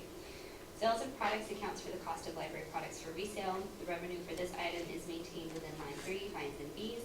Postage is expected to decrease due to the restructuring of agreements. Line 44, professional, includes costs for audit and financial consulting, legal fees, legal settlement, architectural and engineering, collection agency, and other consulting. In fiscal year 18-19, the district experienced excessive litigation costs due to a personnel issue as well as related legal settlement expense. These costs are not expected in fiscal year 19-20, and as a result, there is a significant decrease of professional expenses in the fiscal year 19-20 budget. $50,000 for architectural services and $30,000 for strategic planning services that were budgeted for fiscal year 18-19 have been carried over to the fiscal year 19-20 budget, as mentioned before. We eliminated our phone answering service for an estimated savings of $20,000. Staff is also currently reviewing our human resources services, and $20,000 has been allocated in anticipation of those needs. Line 45, information technology, includes costs for IT consulting, telecommunications, internet service, IT equipment, IT maintenance, and website development. Most accounts in this category are expected to experience a decrease from the prior year due to the completion of RFID implementation. However, due to accounting updates, the internet category is increasing due to reclassing our E-rate reimbursement that the district receives for internet service up to the revenue section instead of accounting for it here in expenses. Line 47, programs, is the cost to the district for operating youth services, teen services, adult services, Bob Lucas branch services, literacy services, and a new account, volunteer services. These increases reflect additional programs approved and supported by the funds of the Altadena Library and an additional budget for volunteers. Can I jump in here? Just maybe a quick pause here. This is a tsunami of information that's hitting us with all these line items and so on. So as we've heard what Nicole has to say, my suggestion would be, this is an effort to maybe speed things up a little bit rather than slow us down, would be if there are any drill downs you want to do on any of these lines, now might be the time to do that, okay? So any questions about that? I do. Can I preface that with something? I just want to point out that over the last couple months, I've been meeting with all the supervisors in the library and department heads in terms of what their wants and needs are. And of course, people want a little more than what last year's budget was. And so I've tempered those in terms of what is realistic. So this budget includes, and Nicole said this, but I just want to stress it, this budget includes increases based on those conversations that I've had with the department heads. What it does not include, the only thing that it does not include, and once again, Nicole said this, is any cost of living. So that is something that needs to be decided, and you all have this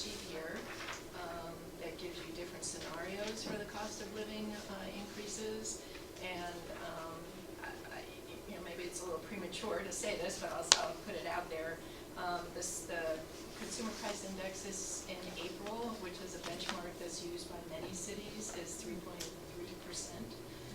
So as you look at this sheet with the different scenarios, consider that as we move forward. Terry, I do have a question on the section, Nicole, that you were just reading now, and I feel like I should know this, but I don't know why adult services went down. It was 30,000 this year, and it's 22,000 next year. Some of that was reallocated to volunteer services. Volunteer services used to be lumped in with adult, and we pulled that out. Okay, that makes sense. Well, and the other big decrease is the fact that the Friends this year are going to be supporting the Second second Saturday, not entirely, but partially. Oh, that would take care of some of that, yeah. If I may, I have one other question, which is I'm not sure where in this budget is reflected our costs to SDRMA. To what? The SDRMA, is that, That was a that question under I had, too. insurance or? If you look at the where is insurance that? line, it hasn't changed. It's the workers' comp line. Workers' comp, okay. That It's- is actually under line 21. Sorry. That's actually under line 21 under health insurance and workers' comp, below the salaries and benefits. Okay, Say they So that's increased included there. almost okay, so does 30,000. that, do we know whether our premium has gone up with SDRMA based on their work for us last year? The only notification we have gotten is related to the deductible going up. Okay. And when SDRMA bills us for services, they do that annually or monthly? How does that work? I did just receive the bill from them for workers' comp, so I get it towards the end of the fiscal year, and then it applies to the next fiscal year. Okay. And that's why that line item did increase over what we had originally budgeted, because there were significantly more claims for workers' comp this Okay. year. So that's the formula they use for, it has nothing to do with past payouts. In other words, it's going to be based on what's generated actively in workers' comp claims? Yes. I guess I'm a little unclear on that because they funded part of the payout for the settlement that we got, right? Yes. Yeah, so does that fall under a workers' comp, umbrella? I mean, it seems like it's a different type of insurance service that they're providing than workers' comp. That's why I wasn't looking for that, an increase there. I was looking for it more in the insurance line number 33 down there. So can someone explain that to me a little bit?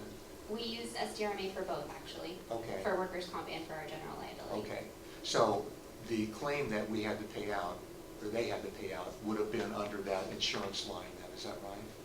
Well, the settlement was separate, but any fees for it would be under insurance. I haven't received a bill from them Okay. for next year's Yeah, liability. I'm just, it's like, it works like regular insurance. Sometimes when you get in a car accident, your rates go up the next year. And I think that's what we may have been looking for, with some indication that that's happening. But you're pretty solid on those numbers, and that's kind of what you think is going to happen. For workers' comp, definitely. For liability, it could. Okay. Based on what I've heard from SDRMA, that's a good estimate. I won't know until. Okay, the good. So bill. you did hear from them about this then? Yes, I Okay. do communicate with them regularly. Perfect. Is that what you were after Yeah, too? exactly. Okay.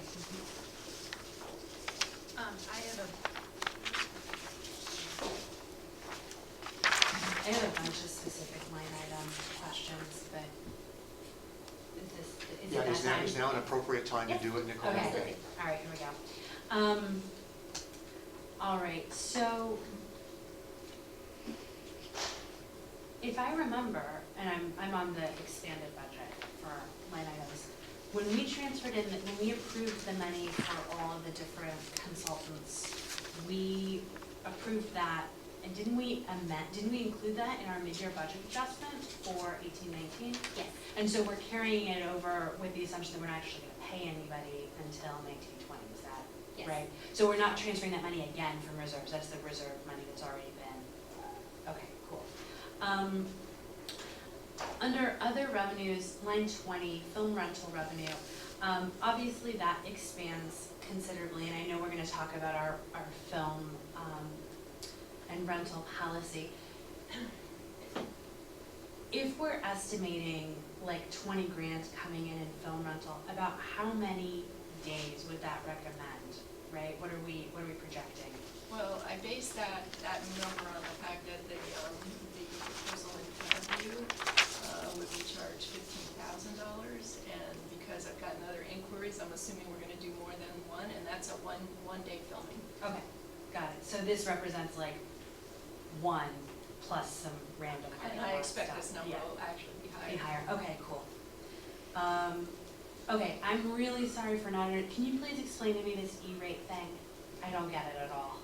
So we get reimbursed for our internet service through something called E-rate, which we have to apply for. It's through Khalifa, which is an organization that it's kind of like a consortium, if I'm understanding it correctly. Got it. So we apply for it and they reimburse us for the cost of our internet service after we pay for the full year. Okay, so we pay up front and then they give it back. Okay, that makes a lot of sense. All right, in the, in expenses, looking at, line 48 for salaried employees, I see that there's a 37% decrease. Is that because we're losing people? Because what is that about? It's not necessarily losing people, but more the restructuring of employed personnel, as maybe Cindy could discuss. As long as it's included, yeah.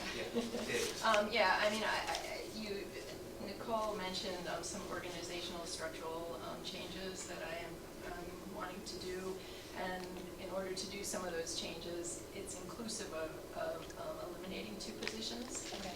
that I no longer think are necessary because we can absorb responsibilities. So I think that's primarily why that's a lower number. Correct.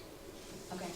Does that projected number for 1920 imagine a higher salary point for a permanent director? No. Or no? Okay. I think it assumed the top step. It is in the top step. Okay. 5.5. Yeah. 5.5. Okay. Okay. I'm sorry, I'm just like ticking things off my list. So when we get down to PERS stuff, I know that we had discussed an actuarial formula for our unfunded liability. Does this represent what we need to do to stay on track with that, or are we? It does. It's based on the most recent actuarial report, Okay. and with that, it's based on you guys doing the prepayment. So I don't know if you know, but you can either pay 12 installments or pay the whole amount up front. So this represents the discounted rate. And that puts us in good shape for where we need to be. Yes. Okay, good. STRMA we've talked about.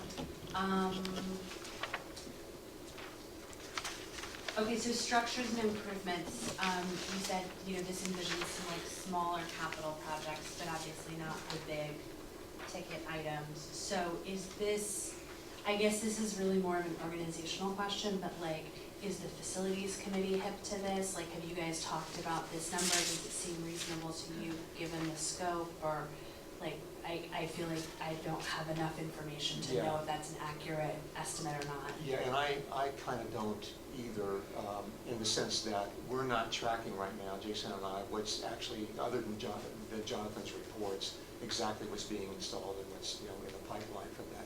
I know that he's focusing on ADA type fixes wherever he can, and I believe, Cindy, he's talked about all of these requests with you. He had that on his wish list. Yeah, I mean, I can give you a rundown of what it includes. Right.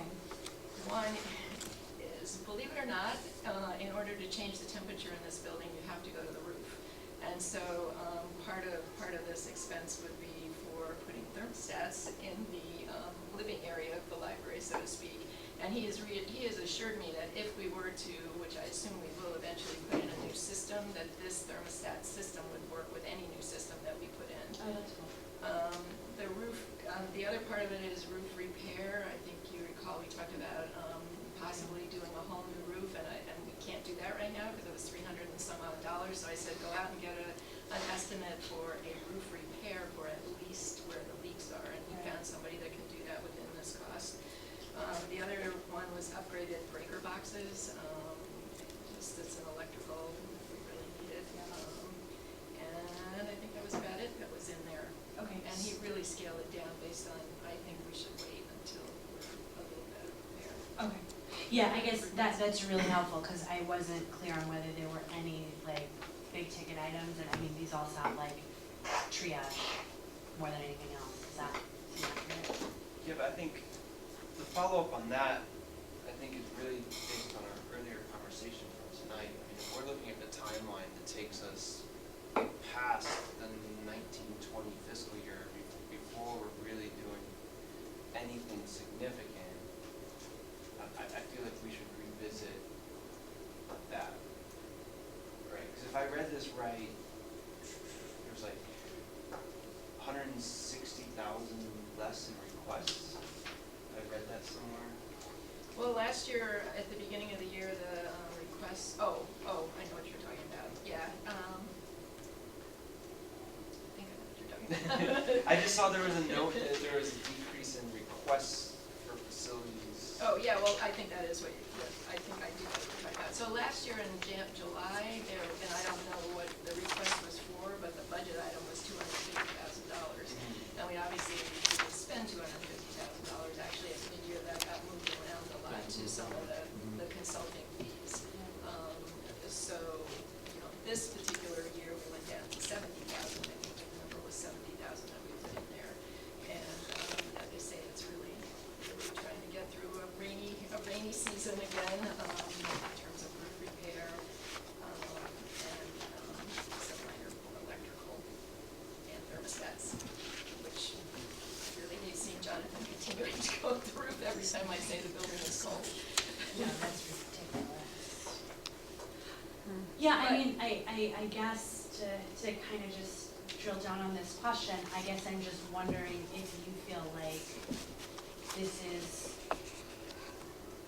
good, bad, and different. You know what I mean? Like, would we be better served to spend a little bit more this year and deal with some other problems? Or should we really wait and get already this, over you know, budget. assessment back?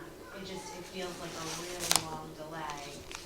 But at the same time, you know, there's no point in redoing work. I mean, Jonathan and I sat down and we went through his list, and these were the things that we collectively identified as the real critical, short-term need. Okay. I really don't think you should go ahead with anything else until you have your assessment. Okay, reasonable, super reasonable, thank you, that's really helpful. I do think, though, that the assessment, to the extent we can push it along and get it done a little bit earlier, would be a really good thing. So I was feeling a little impatient by the way the timeline goes out right now. So things that we can do as a committee to kind of speed it along would be good. Because you're right, Katie, I mean, the things that we've been talking about, the ADA fixes and this and that, I know they're getting done, but they're getting done drip, drip, drip. They're not getting done in sort of bolus. So I think it's, you know, we just have to drill down on stuff. Okay, so continuing on, line 89, 6135, I'm just curious what the additional 10 grand in that line item is. Is it because of our new systems, or is it a technical services thing, or just curious? Yes, so processing of materials, when we evaluated the various RFID companies, one of the things we did have to look at was the cost of the tags. Yeah. And then also with Baker Taylor, who's our primary vendor, we also evaluated what their cost of tags would be if we use their tags rather than shipping tags to them. So this being the first few months of RFID, so we did, you know, Christopher and I did an analysis last year in terms of what we needed for that process, based upon the collection size that we had at hand. But this being our first now few months of RFID, we're not sure what that overall additional cost will be next year. So that's why we did increase it. Makes total sense. And then a similar kind of question on downloadables, is that like ebook stuff or subscriptions or software platform stuff? Yes, so that it is, currently we use Overdrive. Yeah. And we were evaluating another company recently, but we're gonna stick, because of all the changes we've had and so forth, I've decided at least for this next fiscal year to stick with Overdrive. We have continually seen across the board from juvenile materials to young adult to adult, both the e-audiobooks and the e-books have, the demand is there. So I want to try and recognize that demand, and that's why I've asked for this additional amount. As a totally biased user and downloader of ebooks like constantly, I like that idea. It's a really awesome resource that we offer. Okay, so down in the 66s, so I know we talked about separating out trustee professional development as a separate line item to kind of make that easier and to make sure that we're not encumbering, staff travel or anything like that. But then and so that makes sense to see that pulled out separately. But then I saw this staff recognition line item drop way, way down, and it made me sad, but maybe it shouldn't make me sad. So what's that all about? That's really based on, we just didn't spend it this year and haven't been spending it, so Okay. We reduced it. Okay, reasonable. And same thing with meetings and travel, is that just based on like more actual cost? Yes. Okay. Okay, moving bravely on, 6627, advertising and marketing. Obviously, I think Chloe does a phenomenal job. So you said there's extra money because we're doing extra software. Does that envision additional outreach within that budget, or is that just to let her do what she's doing now more efficiently? Yeah, extend what she's doing now, Okay. in terms of outreach, yeah. Okay. All right, 7125, since we have our auditor and financial consultant people here. I see there's a 2% increase here. What's that about?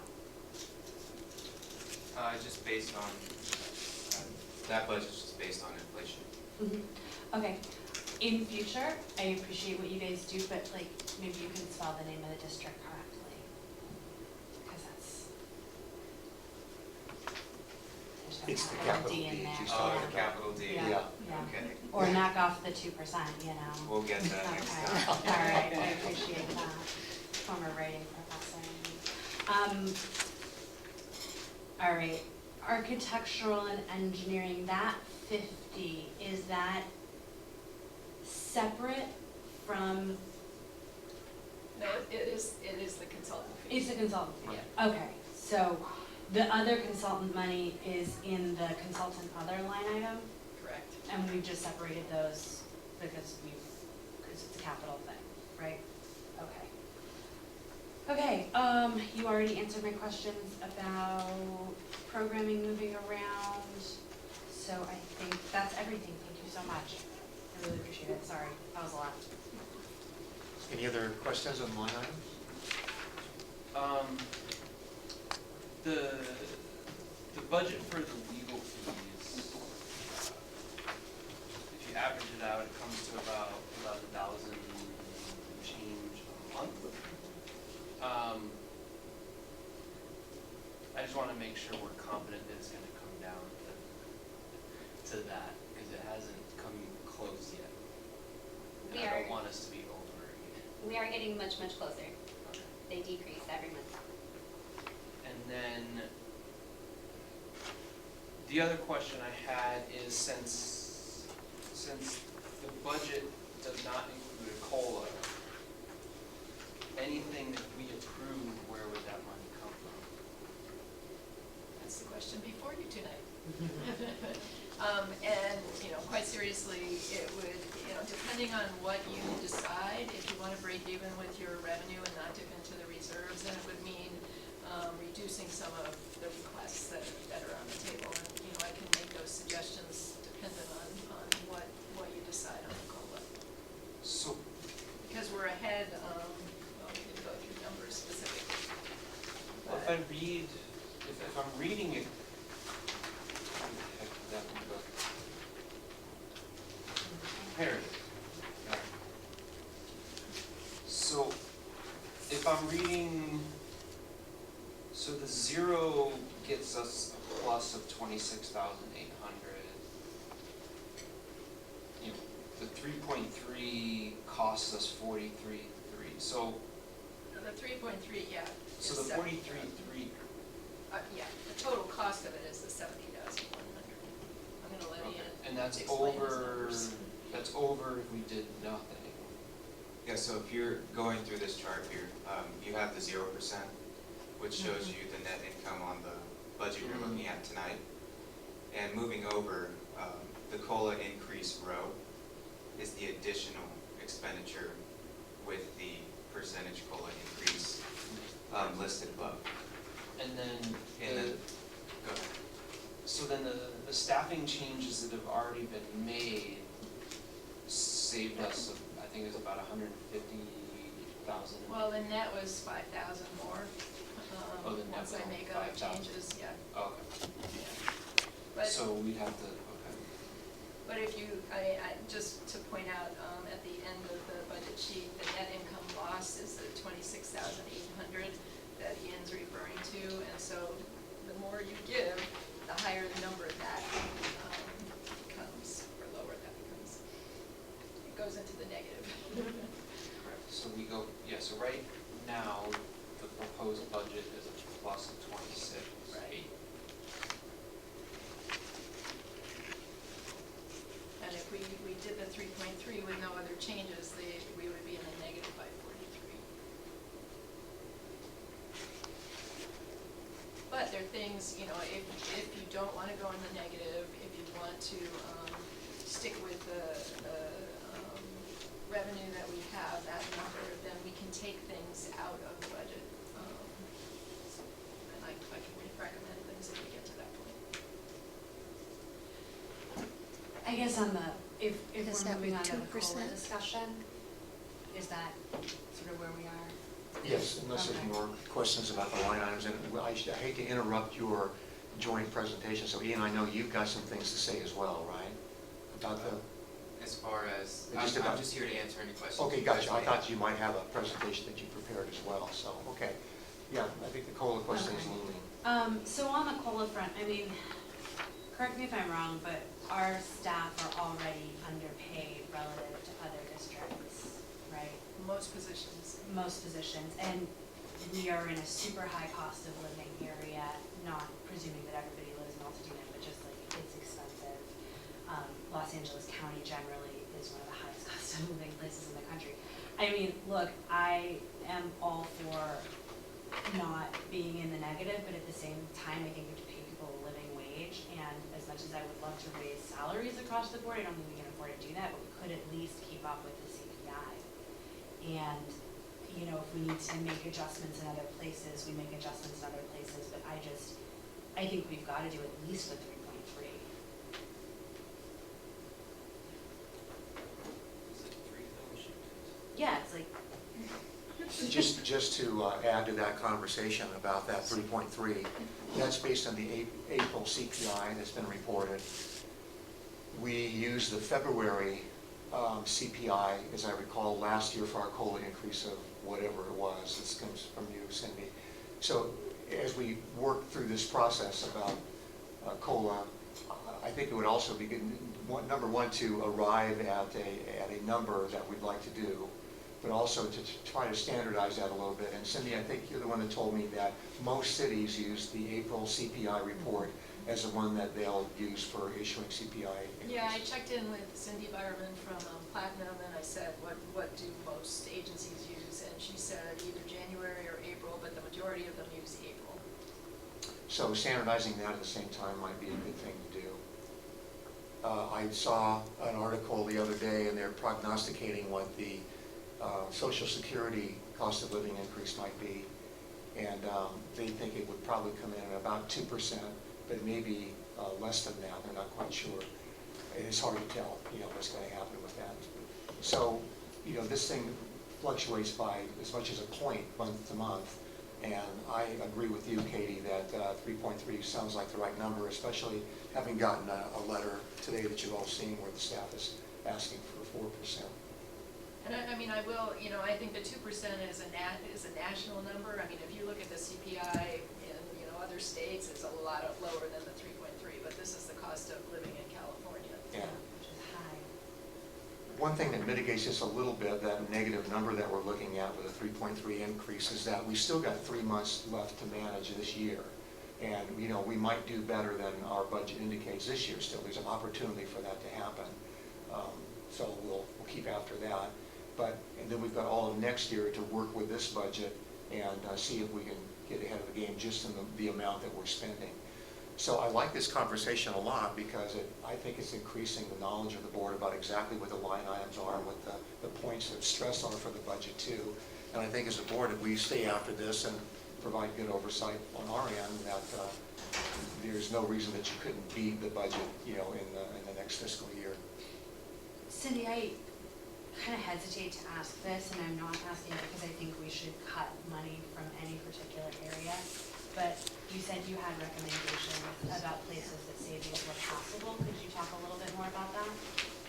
Well, I'll talk about some of the more significant increases. I mean, we did decrease in a lot of areas, but some of the more significant increases, in information technology, there is, who can help me with the line numbers, but there's a $25,000 request for a PA emergency alert system within the library system, because we have no way in an emergency to notify people right now, so Christopher had put that forward.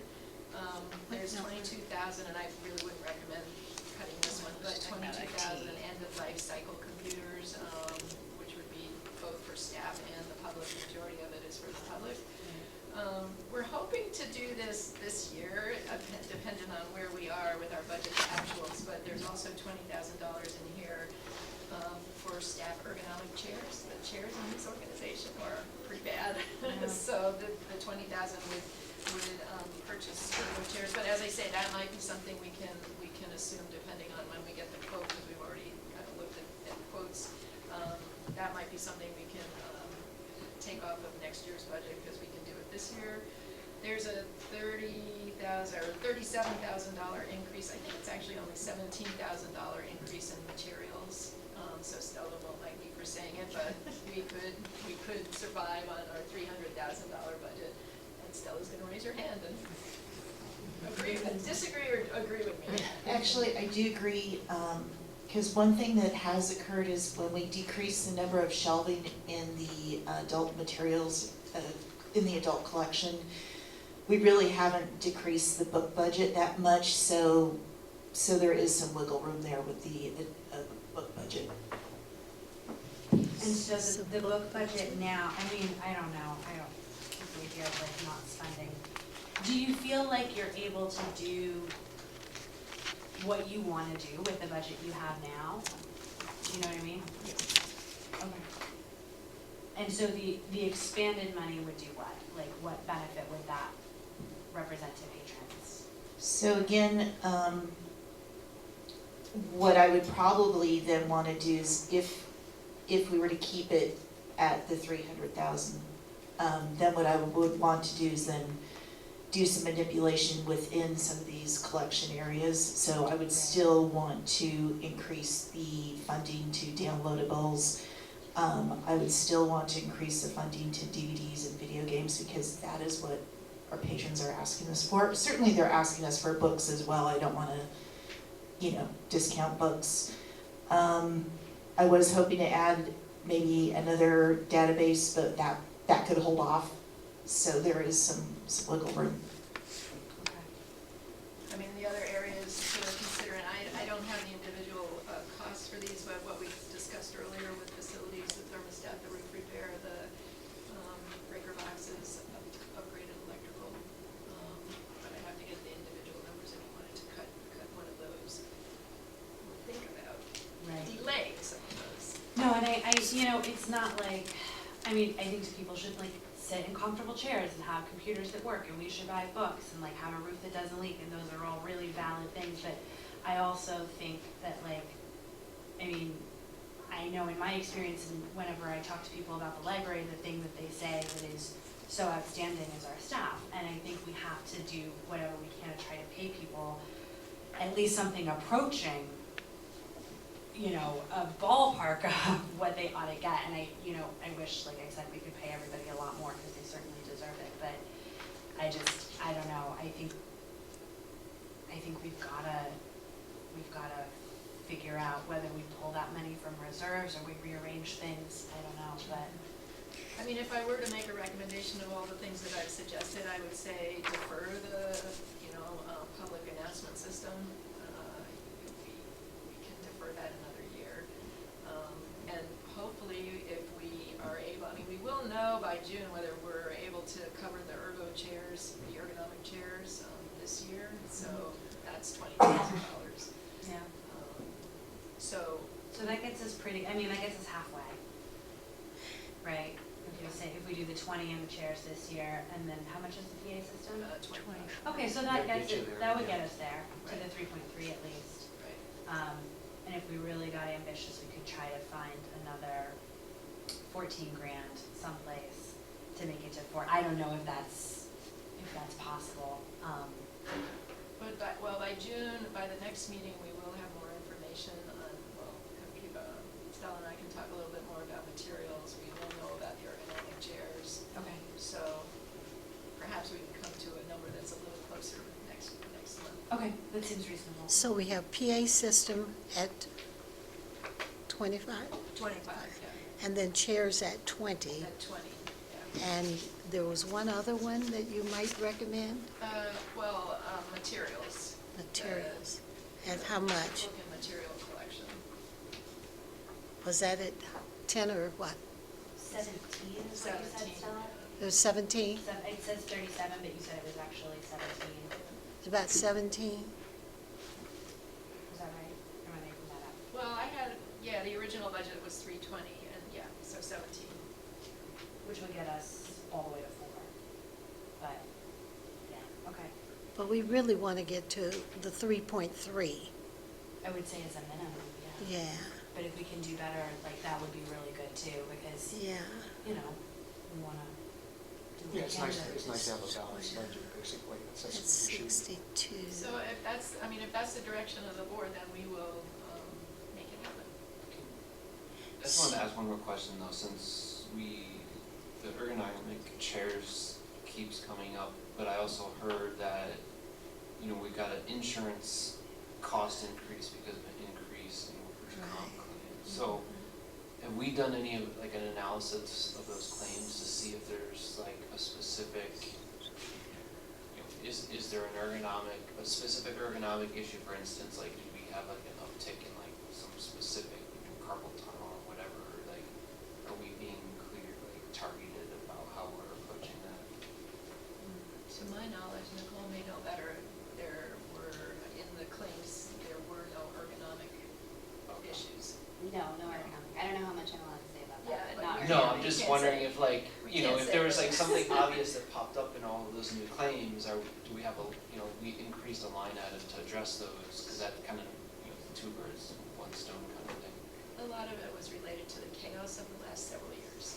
Okay, I'll leave it at that. Okay, so if we indeed took the PA system and took just 20,000, left 5 there for somehow, I mean, the chairs, say 15, and then the materials 8, we'd be at about 43. And we could do that to 9, and you'd have your about 44. So is it possible that you could make those kinds of adjustments so that at least you're at 44 to cover those expenses rather than going into reserves? I just think that we don't really want to start going into reserves. I would say cut some of those things down a little bit so that you would reach that 44,000. It sounds like that's a consensus, so we will definitely bring this down to equal what the revenues are. Mhm. And we'll bring that to you in June. And at Okay, that point, we thank need to you. be ready to approve it with a vote as well. So you're working up a 3.3 COLA, and you're going to look for any fat you can cut to get us to a positive number on the bottom line.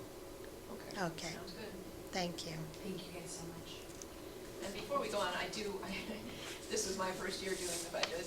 I've done budgets for many, many years, but it's different in the district. So I just do want to thank Nicole for her patience with me and her tenacity. And the numbers are fluid, and she and I have been back and forth, back and forth, back and forth. But I think we have a very well-developed budget, and I'm happy that it was fairly easy to go through. I also want to thank Ian because he was behind the scenes helping us with all our back and forth, but thank you both. It's not an easy job, and they did a great job. You're here. Thank you. All right, thank you for that discussion. Moving on here, we're to the California Library Association membership and conference. And I think, Jason, that was, when they brought that up, right, in terms of, do we want to talk about specific attendance for that one, is that right? I would like to attend I'm it. sorry. I mean, I don't know if you do, but I do. I can give you some information. Okay. And if the board, they have not published the attendance rates yet, but I know people in high places, so I called and I said, how much will you be charging? And it'll be $220 if you sign up early bird and you want the full 3-day attendance. But there'll be reduced rates if you only want to go one day or you only want to see the vendors. So was this something that was just to approve attendance for that then? Is that right? I was just, I brought it up last time on the heels of Katie having gone to the special district conference in, where was it, Napa? San Diego. As an alternative that I would like to attend that on our behalf and go to trustee-related sessions and come back and report whatever I can find out there. And this is the ones that's It's in occurring locally? Pasadena, Yeah, so there's okay, no, yeah, there's no travel whatsoever. Didn't know that. Thank you, Leanne. Thank you. Thanks for hanging in Thank there. you. Do we need an action item then or a vote to approve the attendance for this? Okay. And this would be a vote for all of us to attend? I don't know if anybody else wants to. We're voting, I think we would be making a motion to approve Betsy attending, and then if other people want to, we could Yeah, vote you to have discuss. time. Perfect. You do have time. Yeah, if someone else later decides they want to go, they can come back to the board and, Yeah, although we only budgeted $1,000, so if you all want to go at $220 each, we'll up that a little bit. I will be out of the country, so you can take my $220. When is it? I'll go out to lunch. There you go. When is Cindy, it? do you know off the top of your head when the early, I can look it up, but what the early bird deadline is? No, they don't have it up yet, I'm not sure Oh, why, okay. but, Okay. I will let you I'll know as watch. soon as it's up. last year it was before September 4th was the early bird. Yeah. The other thing that we had to talk about was membership. So I think we wanted to discuss whether or not any of the trustees wanted membership in CLA. They do have that as a type of membership, a trustee. I don't know what the difference is. I think it's just the rates. But yeah, and it's not very much. I was looking at the membership prices and it was like anywhere from $25 to $40. Oh, So, you know, I know that also though the conference is less when you are a When you're a member member. as well, so that may be worth looking into. I mean, if you're gonna use it outside of just going to the conference, which you might be already a member, Yeah. but Actually, no, I'm not. What does that involve? Like, if you're a CLA member, what do you do? Are there like, Well, I mean, you seminars just have, or yeah, you have access to a lot of information. You get, you know, their publications, their newsletters, their, you know, there could be a possibility of committee membership within that That's cool. organization. It's, you know, it's a professional association. And I'm not do we have an institutional membership? I think we have staff that are individual members. Yeah, we'll look into an institutional membership because it could be that you're all covered by that. I don't know what the benefits are. Okay. But we as a library should probably consider institutional membership. yeah, that seems right. So there would be a motion now to approve Betsy's attendance to this conference, right? Uh-huh. So move that motion. Okay, Seconded. okay, it's been moved and and seconded that Betsy attend this conference. It's in October, right? Yes. Okay. November. All in favor, please say It's aye, in raise your hand. November. Aye. Aye.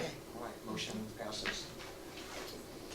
The next is the ACA 1 local government financing. It's an action item, and it has to do with the letter that's in your packet that we would like to send out on the library's behalf. It's pretty straightforward, but is there any discussion about that? Yeah, I mean, I think we should discuss it a little bit. I mean, so, you know, what's interesting about ACA 1 is really a bill about affordable housing, right? And it's about the issue of making sure that, you know, basically there's a lower threshold of approval, because the thing that invariably happens is everybody says, we need more affordable and sustainable housing, but I don't want it here and I don't want to see it. And so by lowering that threshold, it allows, you know, bonding and special taxes and things like that to happen. I mean, I think a couple of things, like, obviously we are supported, you know, by Measure A, by our parcel tax, which renews, and this would, of course, you know, if it were to pass, impact us.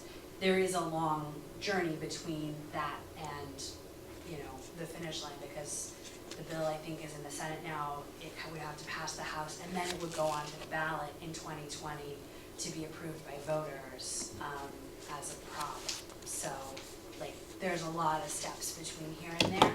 I mean, I think a lot of things, I think it's interesting that, you know,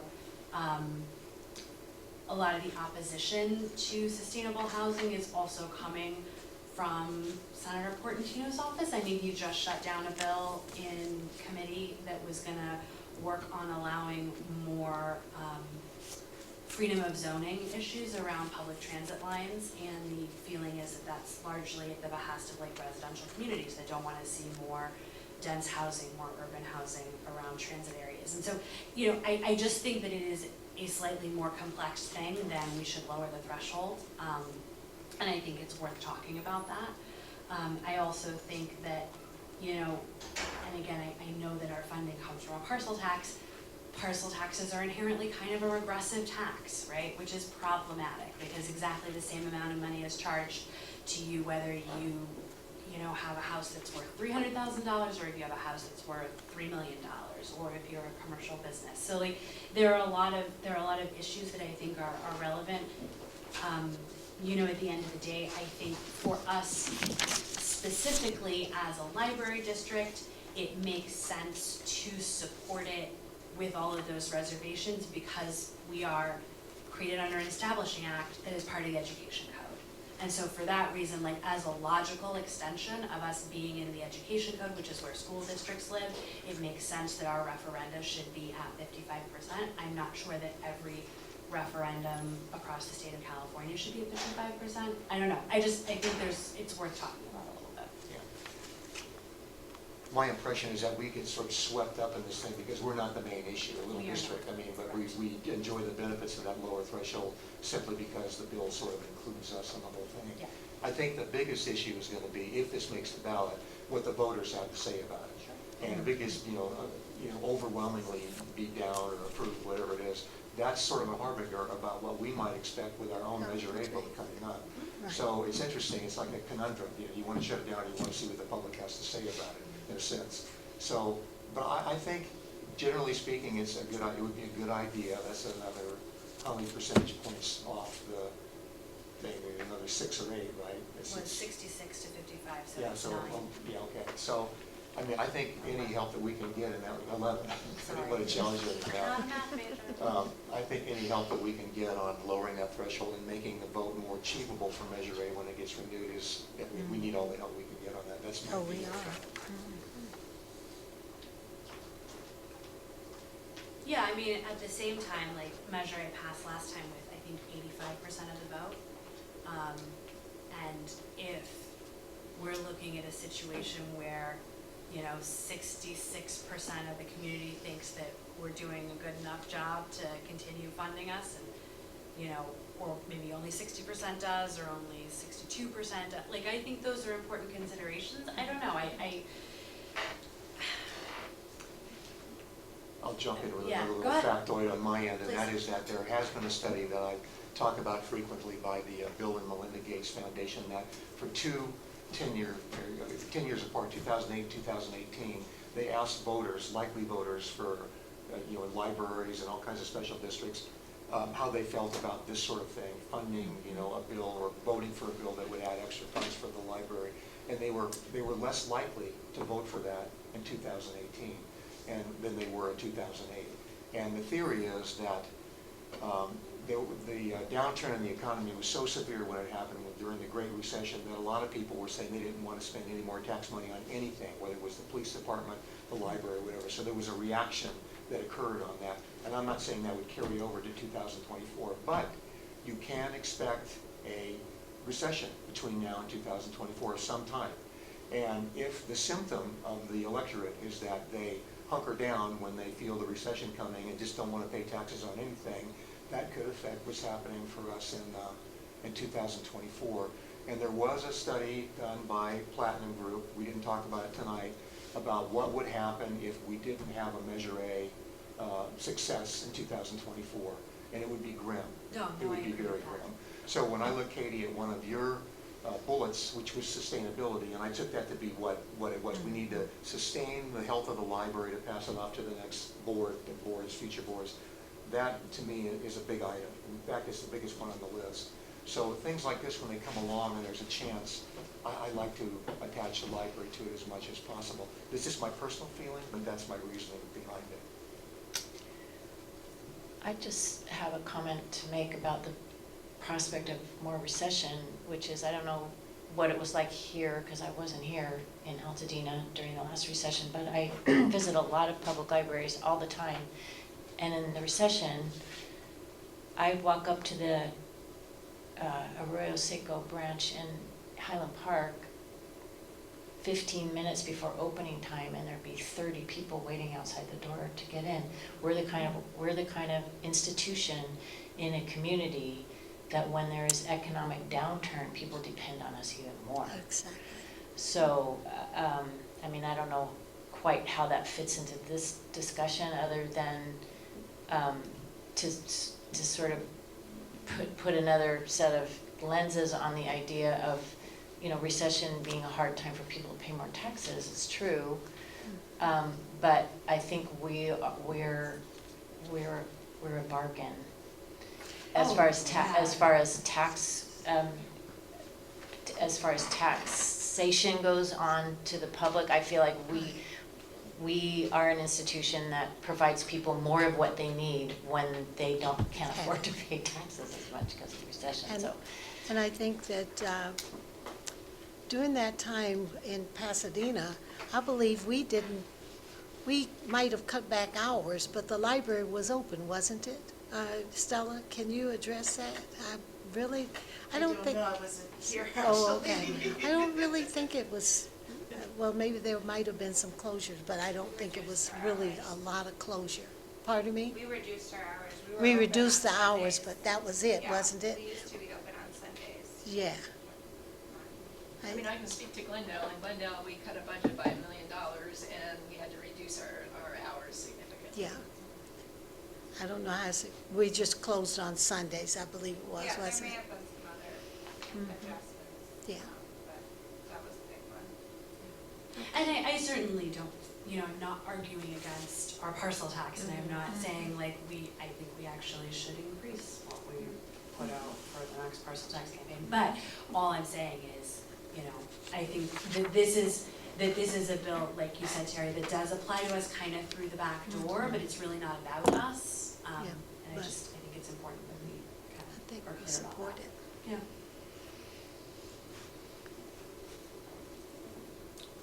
Well, it would be a real simple motion, and that would be simply, do we vote to sign this bill or this letter and send it in, or not? I'd like to sign it myself. I move that you sign it. I'll second that. Okay, it's been moved and seconded that we sign and submit this bill or this letter. In And, support. all in favor, please raise your hand and say aye. Could there be a little moment of discussion? I just realized there Oh, was one sorry. more thing I wanted to say. another because I'm hearing Gwen saying she would like to sign it too. There's nothing that stops us as, of course, individual voters from writing our own letters in support of this That's bill true. if we feel so moved to do so. Also, I can prepare one for each board member if you wanted to just inundate them with letters from the district. The other question I Those had though, cards are because better. CSDA did help us with this template, they had it with both assembly member and senator. So I just defaulted to Senator Portino, but if we want to send one to Assemblymember Holden, I we think that can would do be that. wise. That would be great. I think it would be, I'm not sure that Senator Portino will support this bill, but I definitely think we should send it to Chris Holden. So there's sort of two questions on the floor, then one would be the format in which we send it. And I almost asked Kylan for you to make one with all of our signature blocks on it, so. Well, I can do that too. Okay, I we can do that. It I just mean, if you all want to sign the same letter. Yeah. Okay, that, I like that. And That's it might mean a return visit for you folks to sign this thing at some point. That's going right. Times a week, forward. isn't But that it? might be a good idea, Kylan, to have us all five on there. And then did you want to amend the motion to include a second letter addressed to Chris Holden as well? I think that would be wise, Okay, Great. Same text. just, yeah. I accept that amendment. so the motion is to vote on signing this letter, all five of us, with an altered format, and including a copy to Chris Holden.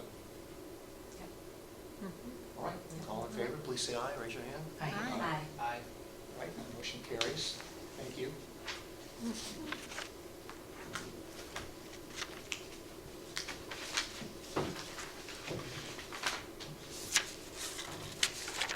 Okay, the next one is the appointment of a government relations liaison. And under the new bylines or new policies and procedures, I would make that appointment and then we would vote on it as well. Is that right? Okay.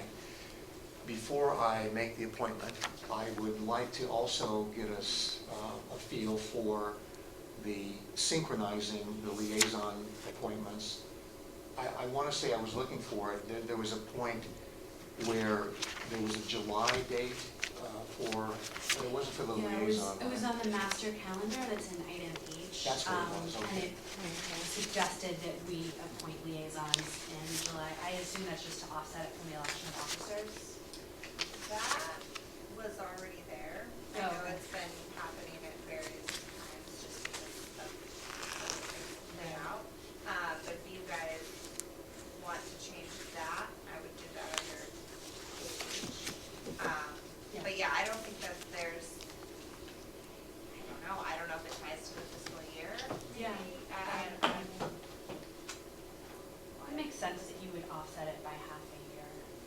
I mean, or you could just do it all at once at the same time you elect officers. Maybe just see, I don't know, to give the officers, a little bit of time, see how everything's shaking out. I don't know. Okay, because the last sort of mass, that the appointments were made in December when the We had board a new convened. board. And so you're right, I guess we can address that when we come to it. But for the appointment of a government liaison, then the question becomes, is that for the entire year, or is it my call, or do we try to synchronize this to a July date? Well, I guess it depends if you want to revisit all of the liaison appointments in July. Yeah, At which point you could certainly appoint someone now to serve until that point for 2 months. And you might keep the same person in the same spot, who knows, right? Like you might keep the liaisons all the way they are. okay, but there's nothing in policies and procedures that prescribes that. There is not, it just says that you will appoint somebody That's that. and that's basically what, I'm gonna double check how the market. I don't think there is. Yeah, it just says the board president may appoint designated liaisons shall be made by the board president with the concurrence of a majority of the board. It doesn't say anything about term of service or length of time. So, I mean, We didn't want to handicap ourselves. it's really kind of up to you. Okay, I would like to appoint Betsy as the government liaison. And I think the question about how long that position, she would serve in that position would be dictated on what we do with the calendar, when we come to that item. So this could be, 14 months, or it could be 3. I guess we'll discuss that when the time comes. That was the one that was perplexing me, just, to let you know. So that's that, and I guess we would take a vote on that now, right, to approve Betsy as the liaison? Yeah, we did that. So, I'll so move it. okay, any second for that? Betsy, you want to do it? Yeah. Okay, then seconded. You learned your lesson. I guess I did. I learned the I hard appoint way. you. No, I'm just Yeah. kidding. Okay. So, let's take an individual vote on this. Trustee McMullins? Aye. Trustee Khan? Aye. Trustee Andrews, aye. Trustee Clark? Aye. And Trustee Capel? Aye. Okay, thank you very much. That motion passes, and now next is the review and approval of updated filming and photography policy. And Cindy, I'll turn that over to you for this report on that. Great, I think you all know that I've been reviewing policies with the library on Highland and Nicole have been tracking down what's approved and what isn't approved, and it's a little bit of a daunting task, but we're getting there. But the reason this one is in front of you is because I was approached by a couple of film scouts or people in the filming industry with some urgency about filming, and because it is a revenue generator, we took a closer look at policy. I did not, once I realized we didn't have a policy that was really a tool, a useful tool for making decisions about filming, we went forward and created this draft. So the policy in the past was about half a page. It did not have a fee structure. It did not have an agreement. There was really nothing laid out in terms of how you deal with filming. And in fact, it was kind of arbitrary in terms of how the director in the past came up with the fees. Kind of willingness to pay. And that's just not a good way to deal with it. So this in front of you is what I just said we were lacking. It is the policy, it is a fee structure, and it is an application for potential people that are filming or wishing to film in Altadena. The costs are somewhat based on my conversations with the two individuals that I spoke to who were interested in filming and what the market would bear. I tried to glean as much information from them as I could. Terry did a little investigation in terms of one of our neighbors and what they charge. It's also somewhat based on my experience in Glendale and what we used to charge in Glendale, but it's primarily what this area of LA, what the market will bear up here, which seems to be a little more than in other areas, but that's understandable because it's a really interesting area with interesting architecture, and I think most of the people I've talked to at least are primarily interested in this as a mid-century building, and to the point of, just, we gotta have it. So, I don't know if you all had a chance to really take a look at this. It's pretty straightforward. I did send my draft to BB&K, and Isaac Rosen reviewed it. So it is vetted by them. I had a very simple application, and so the application is really from BB&K to protect us from any risk. And that was the other thing that was lacking. With filming, we don't provide, I was used to an organization where everything was included in one place, and so what we do for permitting, and you may know this, is we rely on an organization called Film LA, so they deal with the filming permits and the insurance, but the applicant would have to bring that back to us, especially, just the permit and the insurance. And then Film LA also, they also ensure that the applicant is going to notify all the neighbors. And I've been playing telephone tag with Film LA to get a little more detail on what else they may provide, but we've been playing telephone tag, so I don't have that fully developed. So, with that, do you have any questions? That's great. I guess just to Mark's earlier comment about if it would make sense to put in any kind of referral or reference to the Friends of the Foundation. mean, the experience I've had, and I think it's unusual to really put that into a policy. I mean, the experience I have had with filming companies is they usually offer something at the end of their time with you. And what my experience has been is I usually say, well, if you'd like to make a donation, you'll make it to the friends. But it's not something that's formalized, and I truly would recommend that it be formalized. You know, I mean, this will benefit us no matter what. And if the film crew chooses to make another donation, I would certainly direct them to the Friends or the Foundation, depending on how much they were going to contribute. Great. The only question I had, and I don't know this much about what this particular committee does, but I know there's a committee of the town council that deals with filming, and it might make sense just to liaise with them and figure out if there's any overlap, or just to let them know that like we're open for business kind of thing, just so that, you know, there's a little bit of consistency between those two groups. Yeah, I mean, if this is approved, we can explore that. We can also explore, I mean, there are scouts that put your site online, and so other scouts, other film companies can see what you have to offer. There's certainly, you know, a lot of filming going on in Altadena, and both people that I talk to are scouts, and they have quite extensive websites. I just had a question. I thought this library has been used several times for filming, hasn't it? Or- Yeah. Yeah, it okay. is. I think the most recent was CSI or Criminal Minds was, I think, the last one. Right. The other thing I didn't mention is, you know, this is kind of parsed out between using the library and then the parking lot. There's you know, we were also approached by somebody that wanted to use the west side of the parking lot, that little L. So this includes fees for using the parking lot, whether we're open or closed. And, you know, I think, to me, and to you and to everybody in this room, the priority is our library patrons, and making sure that we don't compromise library service. So I think too, the board might consider, you know, maybe we want to include something in here that would say no more than X number of closures. Because, you know, any closure, I mean, I think this gives the director, as Mark said, this gives the director discretion to say yes or no if it's during closed hours. But if it requires a closure, then the director would need to come to the board and get approval for that.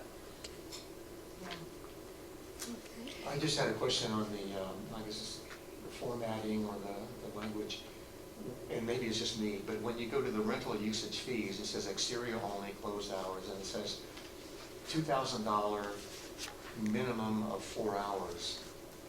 And I was wondering if that, and then you've got a $400 for each additional hour after that. So I was wondering if that should be a maximum of 4 hours, and then they convert to the hourly rate. Well, what that is saying is that we won't accept anyone unless they're willing to pay $2,000 and be here for 4 hours. I mean, they can be here for 2 hours and still have to pay the $2,000 or the $3,500. All right, good. It was just, I read it wrong then. Yeah, Okay. well, maybe there's a better way to say that, but that's the intent of that. Okay. I think this policy looks super good. I mean, it covers the bases. I think the contract is very explicit. That's Isaac. Yeah, I recognize the language, but I think that's great. We need to make sure that that's the case. I almost would be tempted to punt the question of how many closures a year a little bit to kind of see what happens. I mean, I know we've got one that we're considering now. They have to come to us anyway, so. I was Yeah, it gonna, would be easy to keep so track. is some of what you meant in your remarks about that just now, Cindy, that you were hoping that we put a number in that the director would have the discretion to close up to a certain number without permission from the board, and then beyond that you would, or no? What I meant to say was that you might, and I'm just suggesting this as an idea, I'm not even recommending it, but you might say, okay, we're only going to consider 4 closures a year, and then the director knows, okay, I'm not gonna come to you for a 5th one, because that's as much as our library patrons can tolerate. Yeah, I mean, I like the idea of sort of proactively deciding, you know, what is reasonable for our patrons, but I also like the idea of maybe we're not ready to codify it quite yet until we see how this goes. The other thing I didn't mention is that I think it was in the report that we did do a survey of staff to see how willing they were, because this will require that they change their schedules, assuming that we close on one day. And it would have to be, Nicole will be busy because we'll have to determine that it is within a work week, so we meet all the legal requirements. But, you know, we only actually had 20 people respond, but out of those 20 people, 85, I think 83 or 85% said they were willing to flex their schedules. Okay. And I have tentatively talked to a couple people about the next item on the agenda, which is the potential closure in June, and there seems to be no qualms with that. And, Okay. well, we'll talk about that at the next item. All right, any more discussion? Can we get a motion then for approving this policy? Yeah, I move that we approve and adopt the policy as included in the packet. I'll second it. Okay, moved and seconded to adopt and accept this policy. All in favor, please raise your hand and say aye. Aye. Okay, your motion carries. Thank you so much. Nice job, Cindy, on this, by the way. This is great extra revenue for the library. Extra revenue we needed. And then we could almost, I guess, have done the two of them together, but is there some discussion that we need to have about the filming date itself? Okay. So it's pretty straightforward. There's a gentleman, Jesse Lorber, he's a scout, that came to me, very interested in the library. He's going to be filming all over Altadena, and he wants a full day on June 28th, which is a Friday. Friday is probably, I mean, just kind of a straw poll. It seems to be a lighter day for activity. Everybody's out preparing for the weekend. It is an all-day thing. His company, or the production company, is FOMO Entertainment. There's some nice stars coming in, as you can read, and he will get all his necessary permits through Film LA. I did say to him what the tentative policy was. I told him that we needed to have that approved before we could move forward.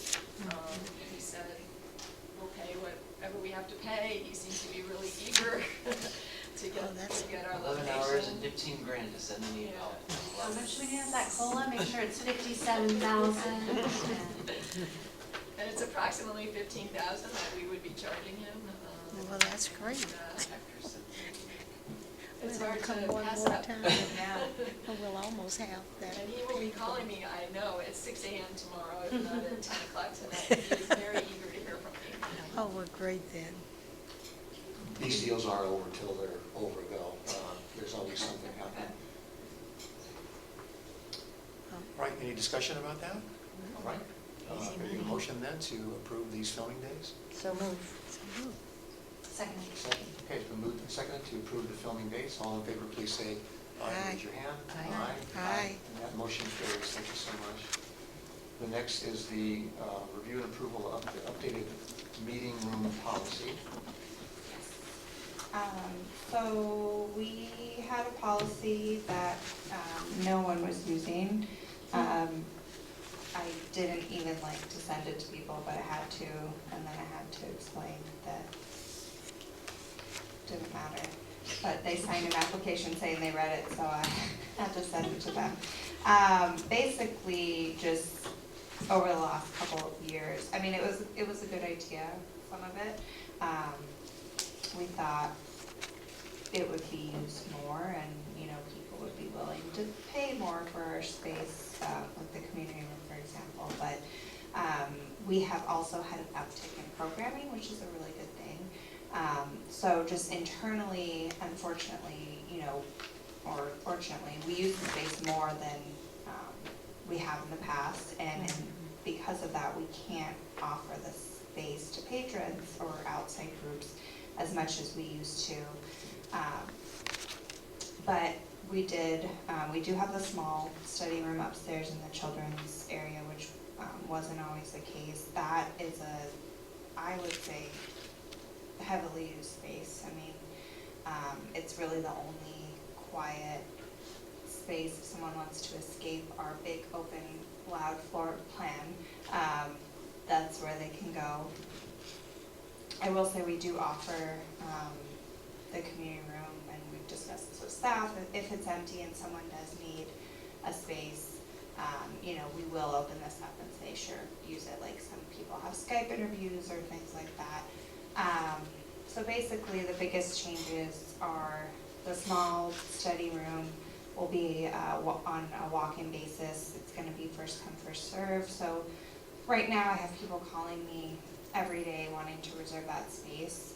And it's just caused a lot of issues with staff and other patrons, and it can get overwhelming. So basically taking that down to just a first come, first served basis. Because a lot of times, you know, people will say, hey, reserve the room for me, and then they never show up. So that's one of the bigger changes. Also, the way they're gonna sign up. I've been working with Christopher, so basically they're gonna check out a key. Jonathan put a new lock on that door up there. So if a patron comes in and wants to use that room, they will check out the key to that room, basically. And the community room, everything's gonna be open to the public.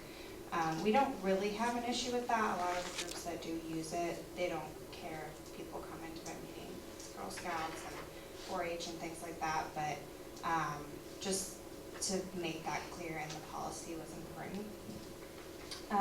One thing I did want to note today that we noticed, there were 2 small changes we're gonna have to make on page 107 for that small study room.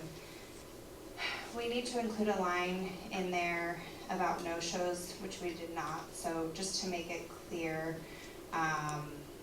like if someone signs up, because we are gonna allow patrons to sign up for a later time. So if they come in at 10 a.m. and say, I wanna use the room at 2, we are going to allow that. So like that second to last bullet point where it says time starts at sign up, need to take that out.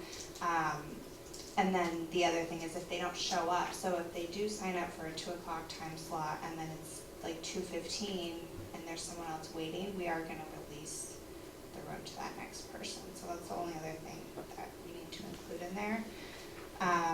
But yeah, we did talk to staff about this, and I think it's gonna make it easier for staff as well that need the space for meetings and things like that.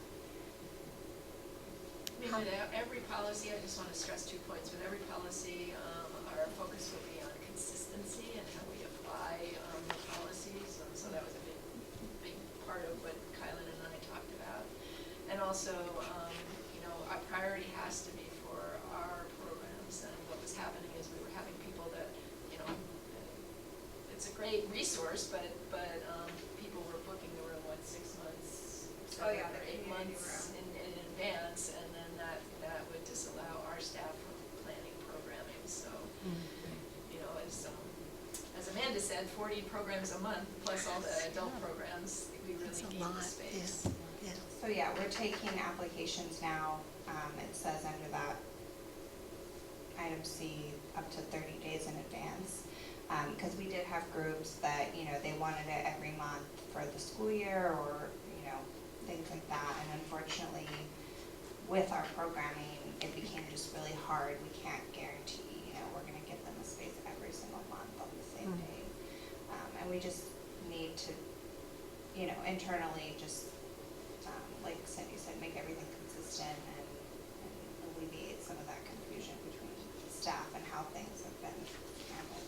So how many people can that small study room accommodate?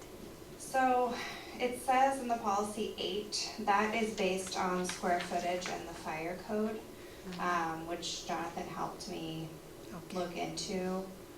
Before this, I was telling people they could fit like 10 max.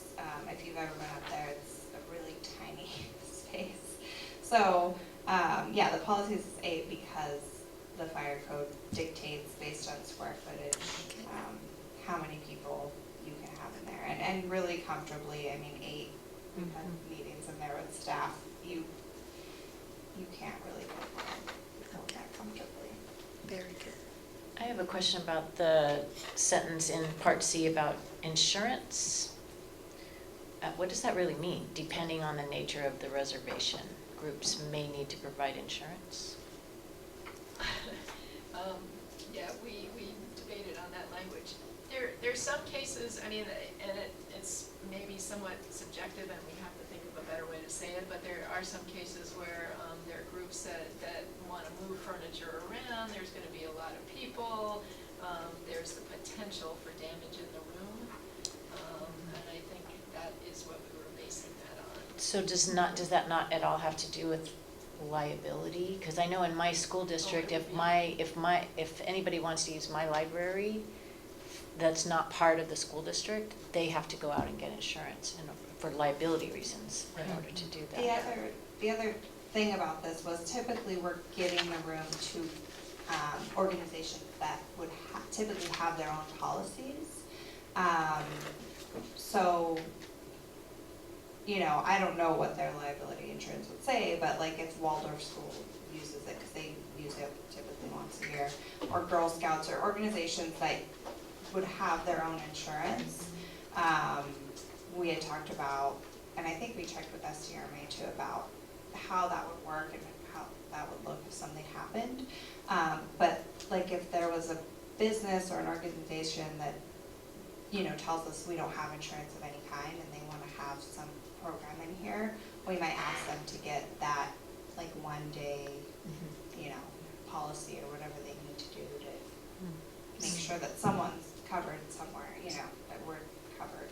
So does that mean if they have insurance, their insurance applies, and if they don't, they have to go get insurance for that 1 day? That, I mean, that might make it clearer to say something like that. And I'm by the way, just glad to hear that you checked in with SDRMA about it, because I think they should weigh in on.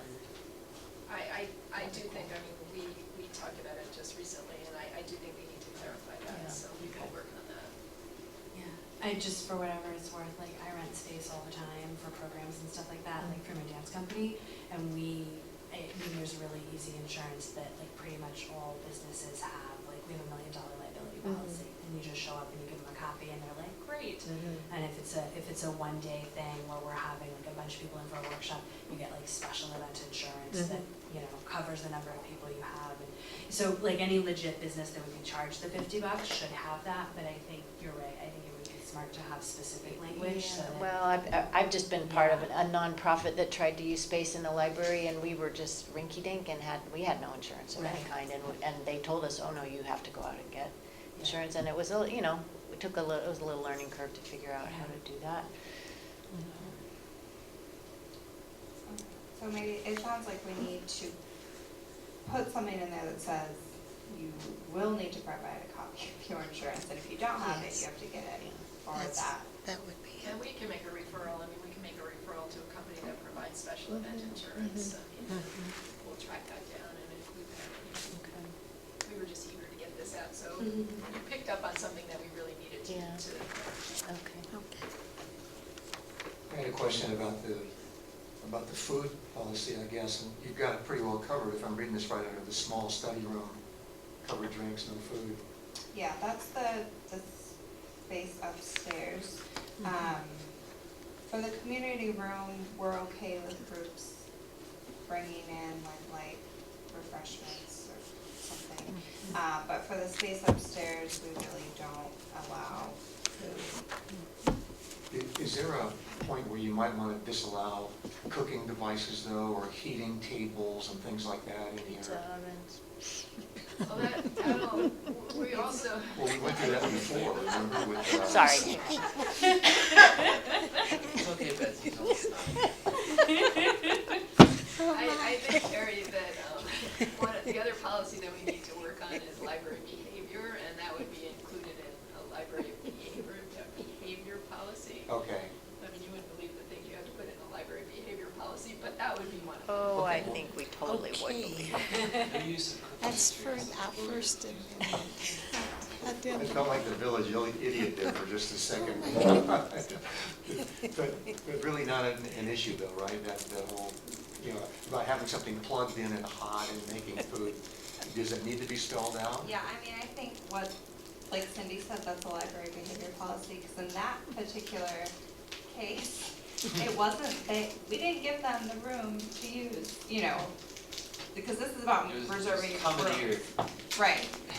Here's a story I have to hear. Yeah. Okay, we'll fill you. Yeah. We'll tell you We'll tell you. Another But time. yeah, I think that's more of a Okay. behavioral Several stuff, bring your Oh, my. The other thing, I don't know, I mean, maybe this needs to come back next month. I know we're eager to get it going just because we are having these issues every day, but, when it's approved, I think that we should collectively decide a date it will go into effect. Because, you know, this could be approved tonight and it's not gonna go into effect tomorrow. We have to give our patrons some warning and communication, and, you know, I have started to prep some people that I know that constantly make reservations, saying, hey, a policy, you know, it's coming up and it may be approved, but, Is it possible to have a conditional improvement approval based on us bringing back more clarity in the insurance issue? What would a conditional approval, what would a conditional approval allow you to do that waiting won't allow you to do? Will it allow us to go ahead with our small study room process of going to the desk and, you know, they're all set up for that? How would that help in terms of your community room? well, I mean, it doesn't, it's not gonna drastically affect, community room, other than I can say, you know, with backup, that we're not gonna take a reservation for August. So this name thing is a small study room, Yeah. we can get that. But again, I think that if it was approved tonight, we should say, you know, to go into effect June 1st, or, you know, that way we have a date that it's going to start being enforced, because we do have to give people some warning. I mean, I don't know if we need that much time, but, definitely we should just have a date. I think if you guys agree to approve it, we can just bring it back as a, you know, update you guys next month, once we've, you know, updated it. I mean, I want your life to be easier, so if doing a, however you put it, a preliminary approval makes your life easier, I don't have a problem with that. Same. Is that a motion or something? All right, yeah, and then somebody I can move express that we that. make your life easier, no? Second. Do you wanna, Okay. do you wanna word it, or do you want me to word it? Well, I think Please there's a just motion to give a conditional approval to this going forward, and you're coming back to us with the upgrades on the insurance for the main part of the proposal. Yeah, the big thing is the insurance, just clarifying that, and then the tweaks to the small study room sign up, just to give our staff some more leeway in, you know, no-shows, and then clarifying that people can sign up for a later time that day. They don't have to sign up right when they want to use it. Okay, so approval of the policy with a pending review next month, something like that, okay? But do you want in our approval to say that it goes into effect June 1st? Would that help you? Probably. I think it would help us, just so that I do have, you know, patrons don't think I'm just making this up. Because I said so. But yeah, I mean, we can say May 31st, June 1st. I'm just looking at the calendar. June 1st is a Saturday, so that's kind of weird. June 3rd. June 3rd. There you go. June Okay. 3rd. Yep. June 3rd. So I missed the addendum there. We are going, a motion to approve this policy with another review, or final review on which date did you say? At Well, the June regular meeting. At the June The regular. next regular. But that the policy will go into effect June 3rd, as far as the procedures Okay. that staff are gonna Gotcha. follow. So you, you can make a minute's, movement out of that one, right? The motion. Okay, good. I so move. Seconded. Okay, all in favor, please say aye and raise your hand. Aye. Aye. That motion carries, thank you. And then, let's see. The review of the trustees calendar is the last item, it looks like. And Carlin, you want to take us through this as well? Yeah, so we had this calendar, it didn't come to the board last, July. I think it was brought to the board last January. It was changed a little bit, but there were a lot of things, on there. Cindy and I kind of went through it just to try and adjust it to what we were actually doing, or close to a reflection of what the board was doing as far as, reviewing the budget. The Friends meeting is in June. I think it said like May or June on there. Trying to think of what the other changes were. We added the government relations liaison. If you guys wanted to move that to a different month, we can definitely do that. Everything else is, well, a lot of it is pretty standard, just to what we do, as far as the budget or, presentations, like summer reading and things like that. But if you guys have any questions or thoughts, I know that when you guys were talking about the policy, you had discussed,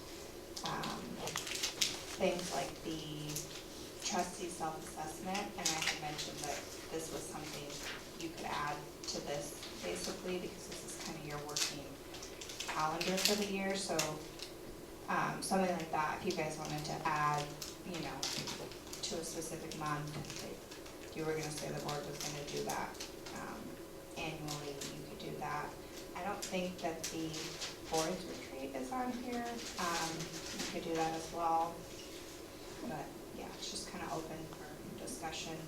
I mean, you don't have to do anything, you could approve it the way it is, or, but it typically would come back in June, so that you can approve it for the next fiscal year.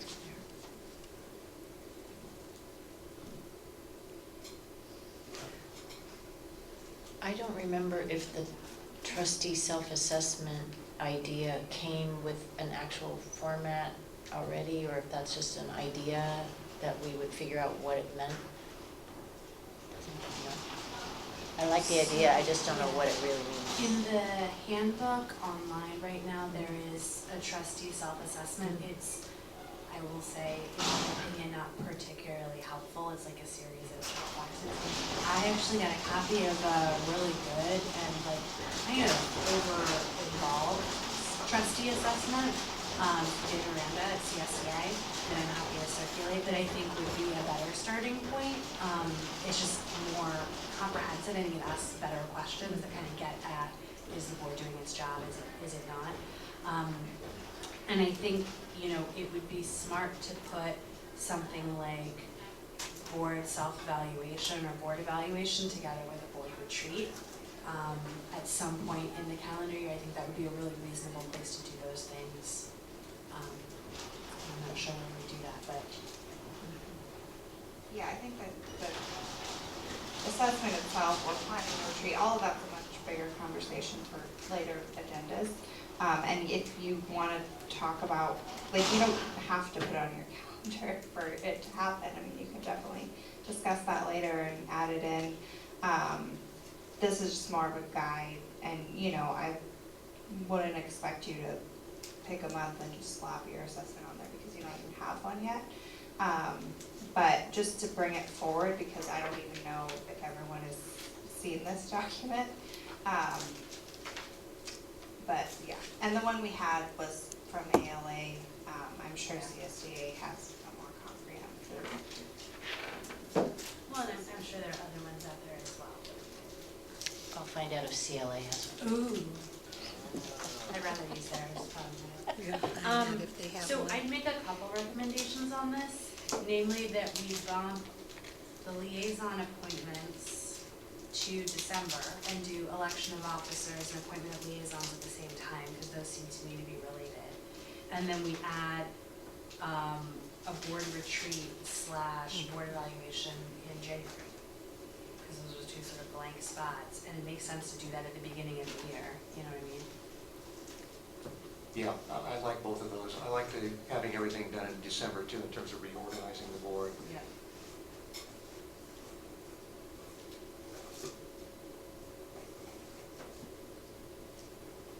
Where's the liaison? It's in July, July. also in a very self-serving way, like we have plenty of stuff to do this summer. So Eileen, if I'm hearing you right, we can make these suggestions and you come back in June to vote To this in? approve it, yeah, we Okay. can move it around, and then bring a new, fresh, updated calendar in June for approval, starting July. Can I just ask about the idea of board retreats? I mean, we've never had one, and I've only ever heard about one in the last few years. Was there ever a habitual, like, yearly board retreat? Was that like a thing? Yeah, and I want to say it was in July typically, but it may have been September. But it was the Friends Foundation and Director, Public Service Director. But it changed as situations changed, and then it just didn't happen. So, I mean, I think it's a valuable thing. I know that it had been held here, and then it was off-site, and then it was back here. But one of the years, they were evaluating places in the community, so like Loma Alta Park, or like a place outside of the library to hold that. But yeah, I don't think I don't know before that. I only know about the last 3. Were they facilitated, or, I mean, would we Yes. have to budget for that? I think they were. I mean, and I can try to hunt down more information. Well, it'd be an about open, it. it'd be an open meeting. I mean, a board retreat is an open Brown Act Right. governed meeting, it just has to be held somewhere within the district. Or would you want a paid facilitator? Not necessarily, I mean, I think we can get along, we have plenty of work to do, and if we invited, you know, the foundation and the friends and staff, and we all figured stuff out together, I mean, I think we would have more than enough to get done. And I mean, I think it's, yeah, I don't know, I know it's been one of the goals in the past was just to kind of bring everyone together and not work really hard, just kind of get everyone together in a more fun, Yeah. you know, way, but, yeah. I think it's a bigger discussion. So with those changes then, if there are not any more, we will just make this an unfinished business item for the next meeting then? Okay, great. Does everyone else agree on Katie's suggestions? Yeah. I just Well, wanna make sure. let's recount them really quickly. It would be to move the liaison appointments to December. Yes, And and in then, January to have some sort of a board retreat for. and then the. And then to have an evaluation process as part of that. The nice thing is that in odd years, after we have new people elected, they would be able to start their year with a board retreat / onboarding process, which would be a Orientation. really nice way to handle it. Sure is. So it makes sense to put it in January, I think. Yeah, that sounds good. Thank you. And then the correspondence pages, is a report on those in the. Same thing, as last month, just the take action from CSBA. Yeah, we didn't receive, as far as I know, I didn't receive anything else that was addressed to the board collectively. Do we want to accept the letter that was distributed earlier as correspondence? Yeah, I guess we should, right? We could, yeah, we could do that. Should be in the record, I think, certainly. Yeah. So whether that belongs as correspondence or, I don't know if we ever have written public comments. We could report it at the next month. It would probably go into correspondence to the next Okay. package. Sure. future agenda items from anyone? Can we just very briefly, I know it's super late and everybody wants to be done, can we just really briefly outline what we're gonna be doing next month? Because I know there was a lot of stuff on the agenda this month, and when I saw it, I was a little surprised about everything that was on there. So can we just really quickly kind of map out what June looks like? I know we've got our budget approval, we've got the calendar coming back, we've got all of our regular like committee reports and that kind of thing. We've got policy coming back, with insurance updates. Is there any other major stuff on the horizon that you guys know about? Not for me. I think that this was a barber of a meeting, I must Yeah. admit. But the agenda appears to me would be a lot shorter in June. The budget's a big one. But just a big, right, no. I mean, I may have another policy or two, but I Yeah, don't know. Okay. And then, what's on the calendar? The resolution for the auditor controller, which comes every year, that, will be happening next month. And it's pretty straightforward. Do we need to do And if anything we get, with these? Betsy, you and I, if we get a resolution of intent They're just together gonna on the put it on secondary thing. as correspondence received. Okay, cool, I just wanted We'll to. have a bit of a closed session probably too. You're when we right, get this time. right. So next Okay, month, I just they're wanted to gonna sort do of that mark it as out so that I correspondence? had it mapped out. Thank you. All right, well, can we get a motion then? If there's nothing else, a motion to adjourn? I'll move that. Second. A second. It's been moved and seconded to adjourn at 9:13. All in favor, please say aye and raise your hand. Hi. Aye. Aye. All right, we're adjourned. Thanks, everybody.